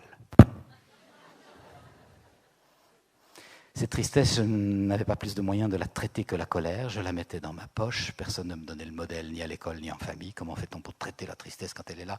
Je redescendais racheter. L'intégration familiale, tout va bien, je ne suis pas triste du tout. Ça ira très bien, je serai gentil, souriant. Vous n'aurez que du bien à dire de moi. Ça va comme ça? Puis plus tard, si j'étais tout joyeux, je ne vais pas vous faire un tableau tragique de mon enfance, ce ne serait pas juste, j'avais de bons parents. J'ai pu donc être très joyeux et avoir envie de faire la fête, d'allumer la radio à fond, de sauter sur les coussins du salon, de faire de la batterie sur les casseroles de la cuisine.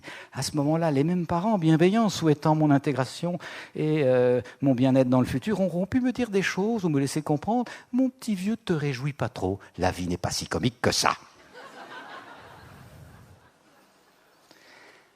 Alors, voyez, c'est subliminal cette coupure-là. Qu'est-ce que moi j'encode? J'encode, coupe-toi de tes émotions, coupe-toi de tes sentiments, ça dérange. Si tu veux arranger et donc être reconnu, avoir ta place, pense. Et des idées, des concepts, de la logique, ça c'est imparable. J'en ai d'ailleurs fait ma première tranche de vie comme avocat. Et puis la deuxième chose que j'encode et qui est immédiatement la conséquence de la première, c'est ne fais pas ce que toi tu sens juste dans ton cœur. Fais ce que tu crois que les autres attendent de toi. Et ainsi, j'ai passé 35 ans juste à côté de moi-même. pas très loin, vous savez, côte à côte. Mais quand même, à côté de mes pompes, si vous me permettez, à côté de ma vie, à côté de mes envies, à côté de ce qui me met en vie, moi. Et ce, pour tenter de plaire aux uns et d'éviter de déplaire aux autres.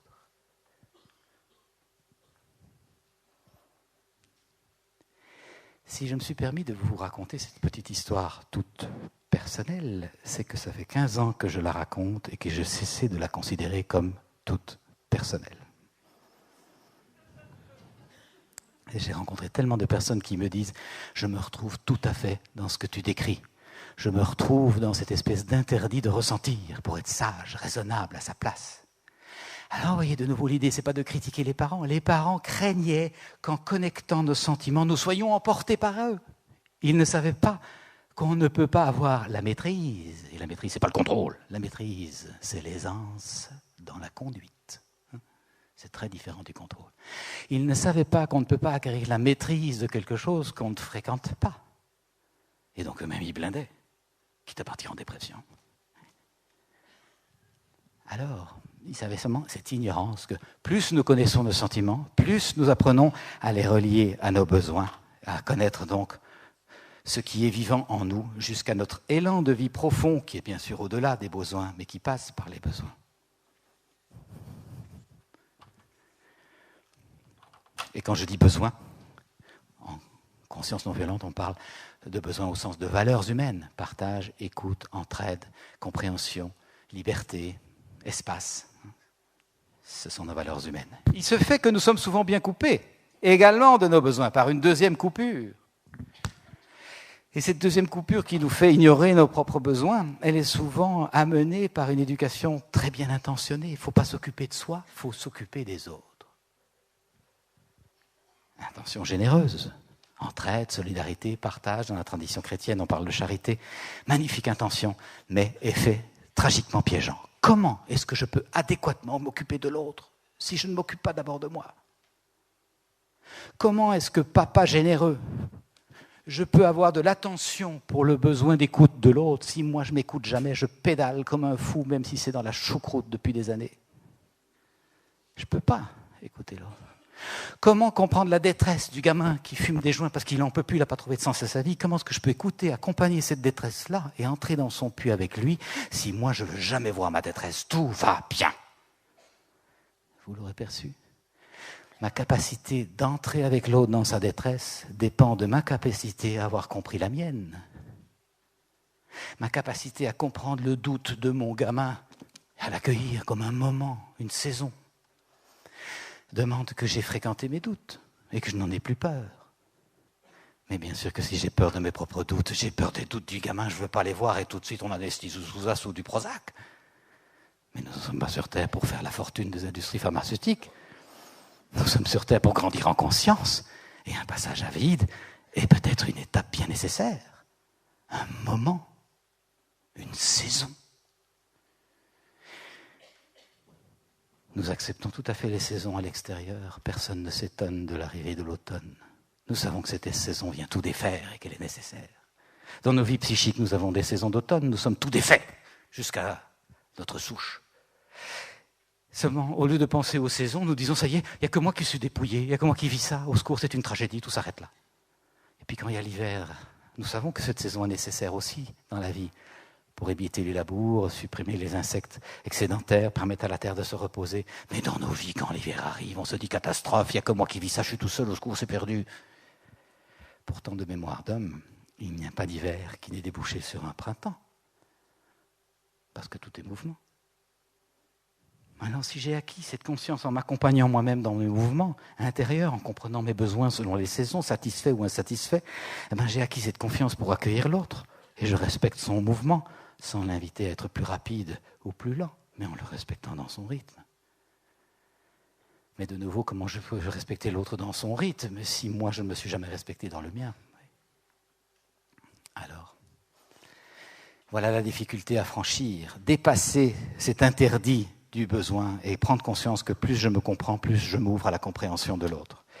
Ceci nous permet de sortir de la dernière entrave. Faute de bien connaître nos besoins, les miens ou ceux de l'autre, je suis coincé, comme j'étais coincé avec le gamin à qui j'essaye de faire du sport. Ben non, ça ne marche pas. Il n'y a pas de démarche utile, mon petit bonhomme, notre petit bonhomme a des jambes, c'est pour faire des démarches, c'est mettre en place des stratégies, c'est pour changer les choses. Si je suis l'employé qui entend le nom du patron et que je ne m'écoute pas, je bougonne ma vie durant et je peux me poster dans une posture de victime à perpète. Ça ne me rend pas heureux, ça ne rend pas mes proches heureux. Par contre, si je m'écoute en ayant quitté le patron en disant « au fond, je suis triste ». Je suis triste parce que j'ai besoin de travailler l'affirmation de moi, la confiance en moi. Puis je suis triste parce que j'ai besoin de mieux comprendre l'autre quand il me dit non. S'il me dit non, c'est un humain, c'est qu'il a des priorités que je n'ai peut-être pas comprises. J'ai vraiment besoin de développer cette aisance. Sinon, je vais toujours subir le non des autres en le prenant contre moi. J'en ai marre de prendre l'attitude de l'autre contre moi. J'ai besoin de comprendre l'autre dans ce qu'il est, dans sa différence. Demain, je vais frapper à la porte du patron pour lui demander ce à quoi il dit oui quand il dit non. Je fais des démarches plutôt que subir. Souvent dans nos vies, nous n'exprimons pas nos besoins et nous espérons qu'ils soient satisfaits. Si tu m'aimais, tu me comprendrais. Oh la belle. Ça irait mieux quand même en le disant. Ça va sans dire. Oui, mais ça va quand même mieux en le disant. Je vous invite à voir comme nous sommes souvent très exigeants d'être complètement compris alors que nous-mêmes nous ne nous comprenons pas bien. Par rapport aux besoins ici, je pense à un couple qui vient en consultation. Et dans ce couple, c'est madame, mais rassurez-vous, madame, ça pourrait très bien être monsieur, ça s'interchange vraiment. C'est madame qui dit « Je viens vous voir parce qu'il ne comprend rien à mes besoins ». Je l'ai pris de s'asseoir et je dis « Madame, pourriez-vous nous dire à votre mari et moi un besoin que vous aimeriez bien qu'il comprenne ?»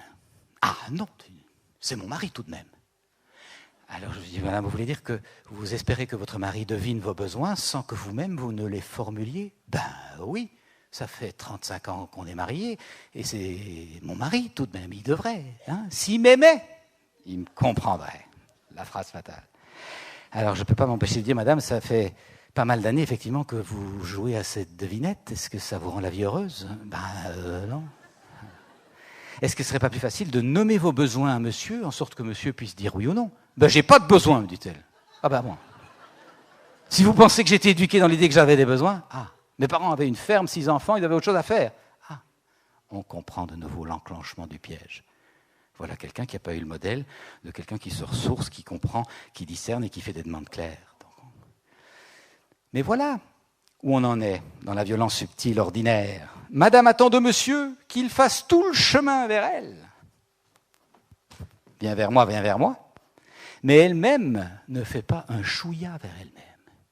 Alors, c'est quoi son langage ? C'est « tu ne m'écoutes jamais, tu n'es jamais disponible, tu n'as aucune intention pour moi, tu es un vieux facho comme tous les mecs d'ailleurs. » Madame sait dire les 4 vérités de l'autre, mais elle n'a pas appris dans son éducation à dire la vérité de ce qui se passe en elle. Mais observez, quand elle dit « tu ne m'écoutes jamais », est-ce qu'elle ne voudrait pas dire « j'ai besoin d'écoute » et au fond, moi, je ne m'écoute jamais.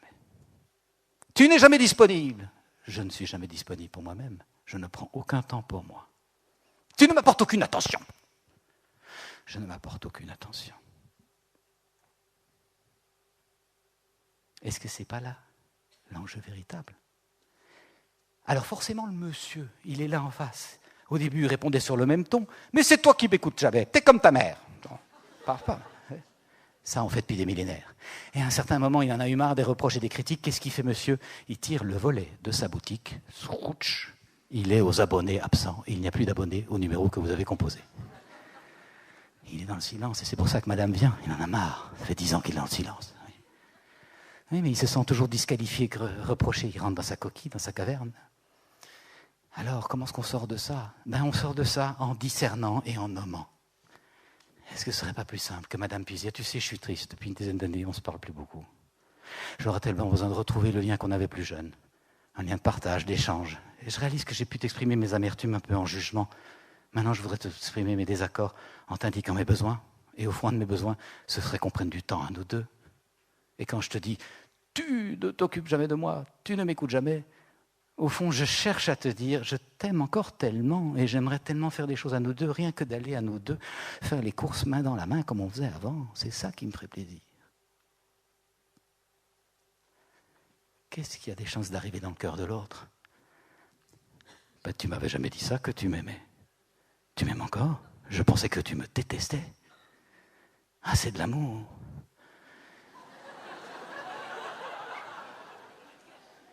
Mais c'est vrai que j'ai du mal quand tu me dis « tu ne m'écoutes jamais, t'es comme tous les mecs, tous des fachos ». Ah, j'ai du mal à croire que tu m'aimes, mais quand tu me dis « je t'aime et c'est pour ça que j'aurais besoin d'attention et c'est pour ça que j'aimerais qu'on fasse des choses ensemble », et ce qui serait le plus simple encore, c'est qu'on puisse aller faire des courses main dans la main, moi ça me touche, parce que j'ai aussi besoin de sortir de cette guéguerre et de retrouver du lien avec toi. Je sens tellement profondément ça, mais je suis comme dans une incapacité, tu vois. Je suis tétanisé quand tu me critiques, je n'ai plus les mots, je me sens comme un petit garçon devant une maman, je me sens grondé, je vais dans mon coin. Puis j'attends que ça passe, et puis ça passe pas. Alors, moi aussi j'ai besoin de retrouver une meilleure relation. J'ai besoin de croire que c'est possible, j'ai besoin qu'on change. Ah. Est-ce qu'il n'y a pas plus d'ouverture dans le discernement et dans la capacité d'être vrai, de dire et d'écouter? Est-ce qu'il y a pas plus de chances que ce couple se rabiboche si chacun nomme ses besoins en faisant des demandes? Moi, j'aimerais plus d'intimité. Et la demande, c'est tout simple. C'est aller main dans la main faire les courses ensemble. Pas compliqué, hein? Faire une demande concrète. Attention à la démarche ici, mon petit bonhomme, à des jambes. Parce que si je ne fais pas une demande concrète ou une démarche concrète, le risque, c'est que mon besoin soit menaçant. J'ai besoin que tu m'aimes. Oh! L'autre, il se dit, oh là là, oh là là, oh là là, je ne peux pas compenser 60 ans de désamour, hein? Déjà que ça n'allait pas trop avec son père, mais moi je ne peux pas combler tout ça. Donc je reste derrière mon grillage.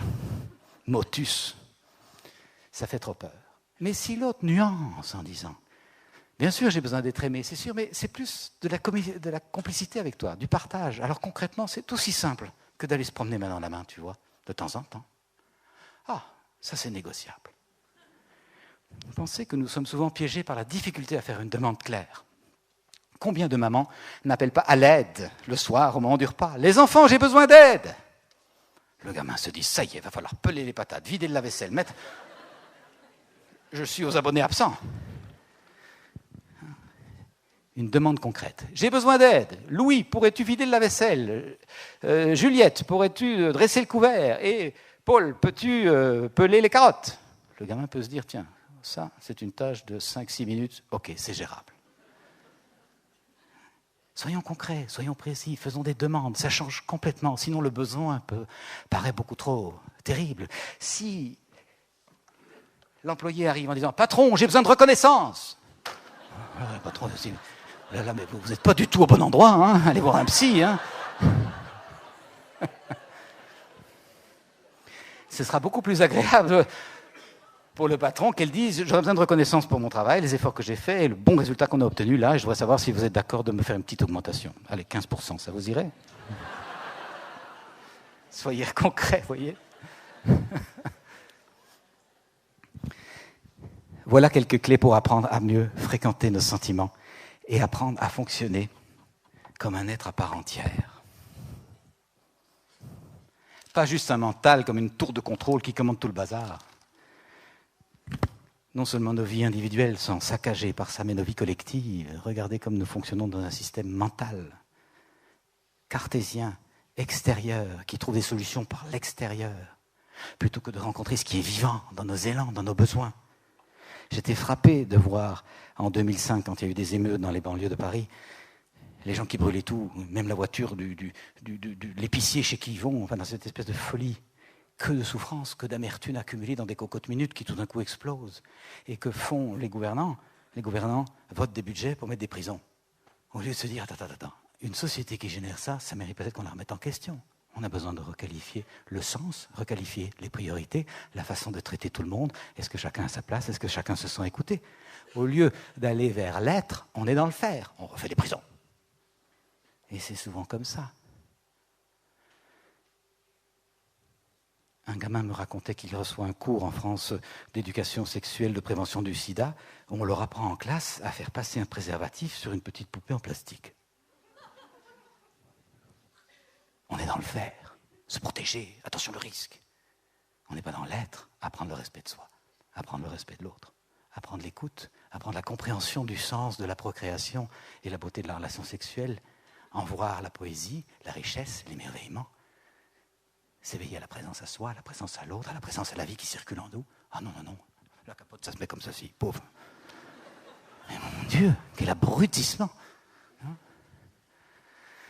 voyez, je pense que c'est précieux pour chacun d'entre nous de revisiter sa connexion à soi. Si nous voulons que le monde change, ça ne va pas changer par l'extérieur de nouveau. Ça ne peut changer que par l'intérieur, en nous impliquant de façon citoyenne. J'en termine avec une image. J'ai encore 5 minutes?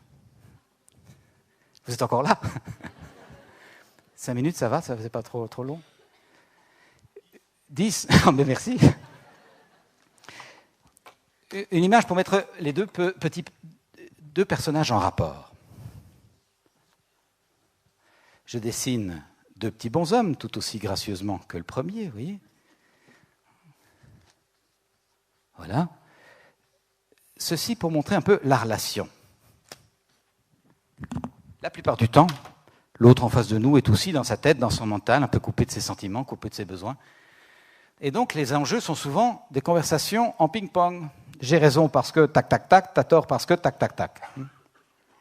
C'est plutôt des rafales de mitraillettes. Je tente de déloger l'autre de sa position. On est dans l'artillerie, pas dans la rencontre. On prétend avoir raison. Ça ne nous rend pas vraiment heureux. C'est souvent parce qu'on est dans un rapport de force, ou de façade en tout cas. Je propose de dessiner 2 petites façades. Et là, pour ceux qui sont loin, qui voient moins, je dessine un tipi ou une tente de bédouin. Et puis à côté, je dessine donc une façade très modeste, d'abord le tipi, sans doute la plus modeste que nous ayons. Et puis à côté, je dessine une façade qui en impose un peu, un donjon, quelque chose qui en impose. Voilà. Si je reste en façade, en prenant le peu que j'ai vu pour toute la réalité, une vision immédiate, courte, l'autre est mon patron, c'est sa position, ça m'impressionne, je suis piégé par cette façade, il ne me donne pas mon augmentation, c'est donc un imbécile qui n'a rien compris, tous des fachos. Si mon employé bougonne et que je reste dans la façade, je dis, mon Dieu, la seule caractère, celle-là, elle ne va pas faire long feu chez nous. Poum. Mais je peux aussi m'entretenir dans un rapport de façade en disant, mon fils, tant que tu es à la maison, tu vas à l'école, sinon je te fous dehors. Tu exécutes les ordres. Je caricature un peu. Mais... Et puis je peux dire, mon père, c'est un vieux réactionnaire, c'est vraiment un vieux facho, j'ai plus envie d'habiter chez lui. Bon, ça c'est la façade, vous voyez, c'est le risque. Derrière tout ça, on l'a vu, il y a des besoins. Le patron a besoin de sécurité, de stabilité, de continuité. L'employé a besoin de reconnaissance, d'encouragement, de valorisation de son travail. Les besoins, finalement, sont assez semblables. Le gamin a besoin de retrouver confiance en soi, de travailler le sens de la vie et d'apprivoiser le fait que la peur fait partie de la vie. Le papa, il a aussi besoin de ça dans sa propre existence. Nos besoins nous rassemblent, alors que nos idées, nos jugements nous séparent. Sur le dessin, je propose de voir que pour qu'il y ait de la vie derrière une façade, qu'elle soit modeste ou qu'elle soit costaude, il faut de l'eau sur notre planète, pas de vie sans eau, par hypothèse ou par métaphore. Plutôt, je descends le puits qui permet à la vie d'alimenter la tente du bédouin ou le donjon sur la colline. Et puis, je constate que c'est partout la même eau qui permet à la vie d'exister. C'est un même besoin.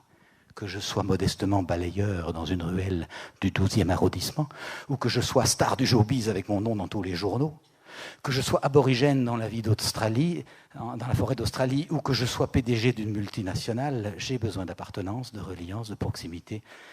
J'ai besoin d'affirmation, de réalisation, d'accomplissement. J'ai besoin d'échange, de douceur, de tendresse, mais j'ai besoin de rêver, de poétiser. J'ai besoin d'aimer, d'être aimé, et j'ai besoin de sens. Je ne peux pas sans. Partout où vous verrez la face d'un être humain, vous pouvez vous dire, il cherche à satisfaire des besoins. Ce qui nous divise, ce n'est pas ses besoins, j'ai les mêmes. Ce qui nous divise, c'est peut-être ses stratégies, ses démarches, sa façon de prendre soin de ses besoins. Je vous donne un exemple tout de suite. Donc l'idée, c'est d'apprendre à se relier au-delà. Quand ma petite fille veut jouer, je tente de comprendre. Donc tu es tout excité, tu as besoin de jouer, de me montrer comment les jouets fonctionnent, tu es contente que je joue avec toi, je me relie à l'autre. Mais j'ai cessé d'être gentil sans démissionner de moi, je me relie à moi. En même temps, je suis préoccupé parce que j'ai besoin d'une certaine qualité de vie et le sommeil en fait partie. Es-tu d'accord d'aller dormir?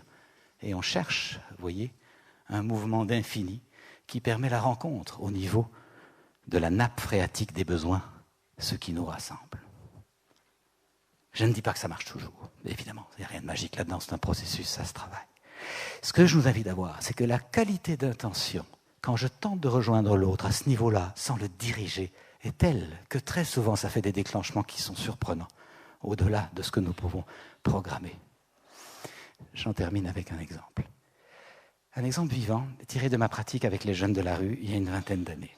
Parmi les jeunes dont nous nous occupions, il y a Joël. Joël a 17 ans. Joël est un jeune homme élevé dans la rue, enfin, des institutions, plusieurs fugues, la rue, puis les institutions. Bon. Et Joël vole des mobylettes. Mais Joël ne vole pas 2-3 mobylettes pour s'assurer simplement de quoi vivre. Son joint, son bac de bière et son jeans. Non, Joël vole jusqu'à 15 mobylettes par jour. Il est addict au vol de mobylettes, c'est surprenant. Alors inévitablement, comme il vole ses mobylettes, pas par hasard en banlieue, mais il les vole à la grande place de Bruxelles, là où il y a tous les touristes, et bien sûr un commissariat juste à côté, avec la police qui surveille que tout se passe bien au centre-ville de Bruxelles. Alors forcément, il se fait choper, comme on dit, et il fait sa première peine de prison, 3 mois. À l'issue des 3 mois, on est tous impatients, et moi particulièrement, je dis, mais qu'est-ce qui fonctionne dans le cœur de Joël? Et alors je vais à la réunion du soir, après mon travail de juriste, c'est une réunion de préparation de week-end avec les gamins, et je prends Joël d'un côté, je dis, Joël, qu'est-ce qui fait que t'en piques autant? Et à l'époque, je n'ai pas les outils de discernement pour comprendre son besoin, j'essaye de faire juste un calcul logique, mental. Je dis, et si t'en piquais 2 ou 3, ce ne serait pas assez, hein? Mettons de côté les jugements de valeur. Hein? Et il me dit, évidemment, avec 2 ou 3, j'ai plus qu'assez pour vivre, tu penses. Moi, à part un jeans, un bac de bière, mes copains, hein, c'est pas pour ça que je pique des mobylettes. Moi, je pique des mobylettes parce que je trouve que la vie d'adulte est plate. Vous avez l'air de vous ennuyer, vous êtes tout gris, vous courez à toute vitesse, vous faites des infarctus, vous devenez obèse. Moi, j'ai pas envie de ça. Regarde, toi, t'as l'air d'un huissier de justice, j'étais en costard-cravate, hein. J'ai pas envie de ça, moi. Quand je rentre dans ma banlieue, que je prends un café chez ma mère dans son petit appartement, dans sa tour, j'ai pas fini ma tasse de café, qu'elle a déjà passé l'éponge qui sent l'eau de Javel, tout est clean, nickel, moi, ça m'emmerde. Moi, j'ai besoin, me dit-il, que la vie soit palpitante, grisante, stimulante. J'ai besoin de sentir que la vie circule en moi. Et alors, je peux te dire que quand je pique une mobilette et que j'ai le pimpon feu bleu derrière, je me sens vivant. Mais aussi, j'ai besoin de partager. J'ai besoin de partager avec mes copains. Les mobylettes, ça rapporte de l'argent. Alors, on a un dealer qui les vend, on a de l'argent, on fait la fête, on achète des joints, des bacs de bière. Et dans le squat où on habite, c'est vraiment un moment de retrouvailles et de chaleur humaine auquel je tiens. Alors, je ne suis pas d'accord avec la façade du comportement de Joël. Quand il pique des mobylettes, ce que je vois ne correspond pas à mes besoins de respect du bien d'autrui. En plus, à l'époque, je suis avocat, ça ne correspond pas non plus à mon souhait que la loi qui protège les biens de chacun soit respectée, c'est sûr. Mais quand je descends dans la nappe phréatique et que je demande à Joël comment il se sent et quels sont ses besoins, et que Joël me dit « j'ai besoin que la vie soit palpitante, qu'elle soit grisante, que je me sente bien au centre de moi-même, j'ai besoin de sentir que je vais faire quelque chose, et puis que je partage, que je fais la fête et qu'il y a de la chaleur humaine autour de moi », je vous pose la question, est-ce que vous pouvez vivre sans ça? Moi pas. Pas un instant. Ça, c'est les ingrédients de ma vie. Par chance, j'ai eu des parents qui m'ont donné un certain modèle, qui m'ont dit, regarde, bien sûr, partager, échanger, trouver du sens dans sa vie, c'est nécessaire et on va faire comme ceci. J'ai eu, comme l'évoque Guy dans une de ses conférences, j'ai eu un modèle pour apprendre à faire des bons coups.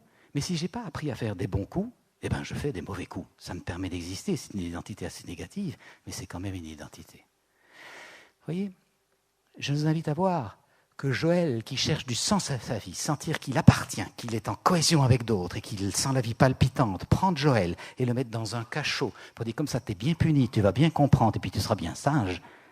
Est-ce qu'on n'est pas complètement à côté de la plaque par rapport au véritable enjeu?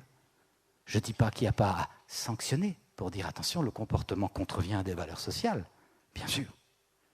Mais en proposant un modèle, en disant on comprend bien que tu as besoin d'appartenance, de reliance, de chaleur humaine et de sentir que la vie est palpitante. Nous avons, nous adultes, les mêmes besoins et nous en témoignons par notre façon d'être. C'est ça le modèle du monde. Quand on regarde la télévision, les gens harassés, costumes gris, là, obèses ou en infarctus, on n'a pas un modèle très réjouissant. Que voulez-vous? Il y a de quoi se rebeller. Alors je nous invite à voir que peut-être proposer une autre façon d'être au monde pour témoigner qu'on peut vivre avec plus d'élan, plus de joie, ce serait peut-être plus didactique que de punir. De nouveau. Voilà quelques clés que je voulais partager avec vous sur comment être vrai. Et vous aurez, je l'imagine, perçu que ça va au-delà de simplement être vrai dans le langage. Ça demande vraiment de revisiter nos conditionnements pour apprendre à être vrai avec l'élan de vie qui nous habite, en sorte que nous puissions en être profondément généreux pour nos communautés. Merci beaucoup.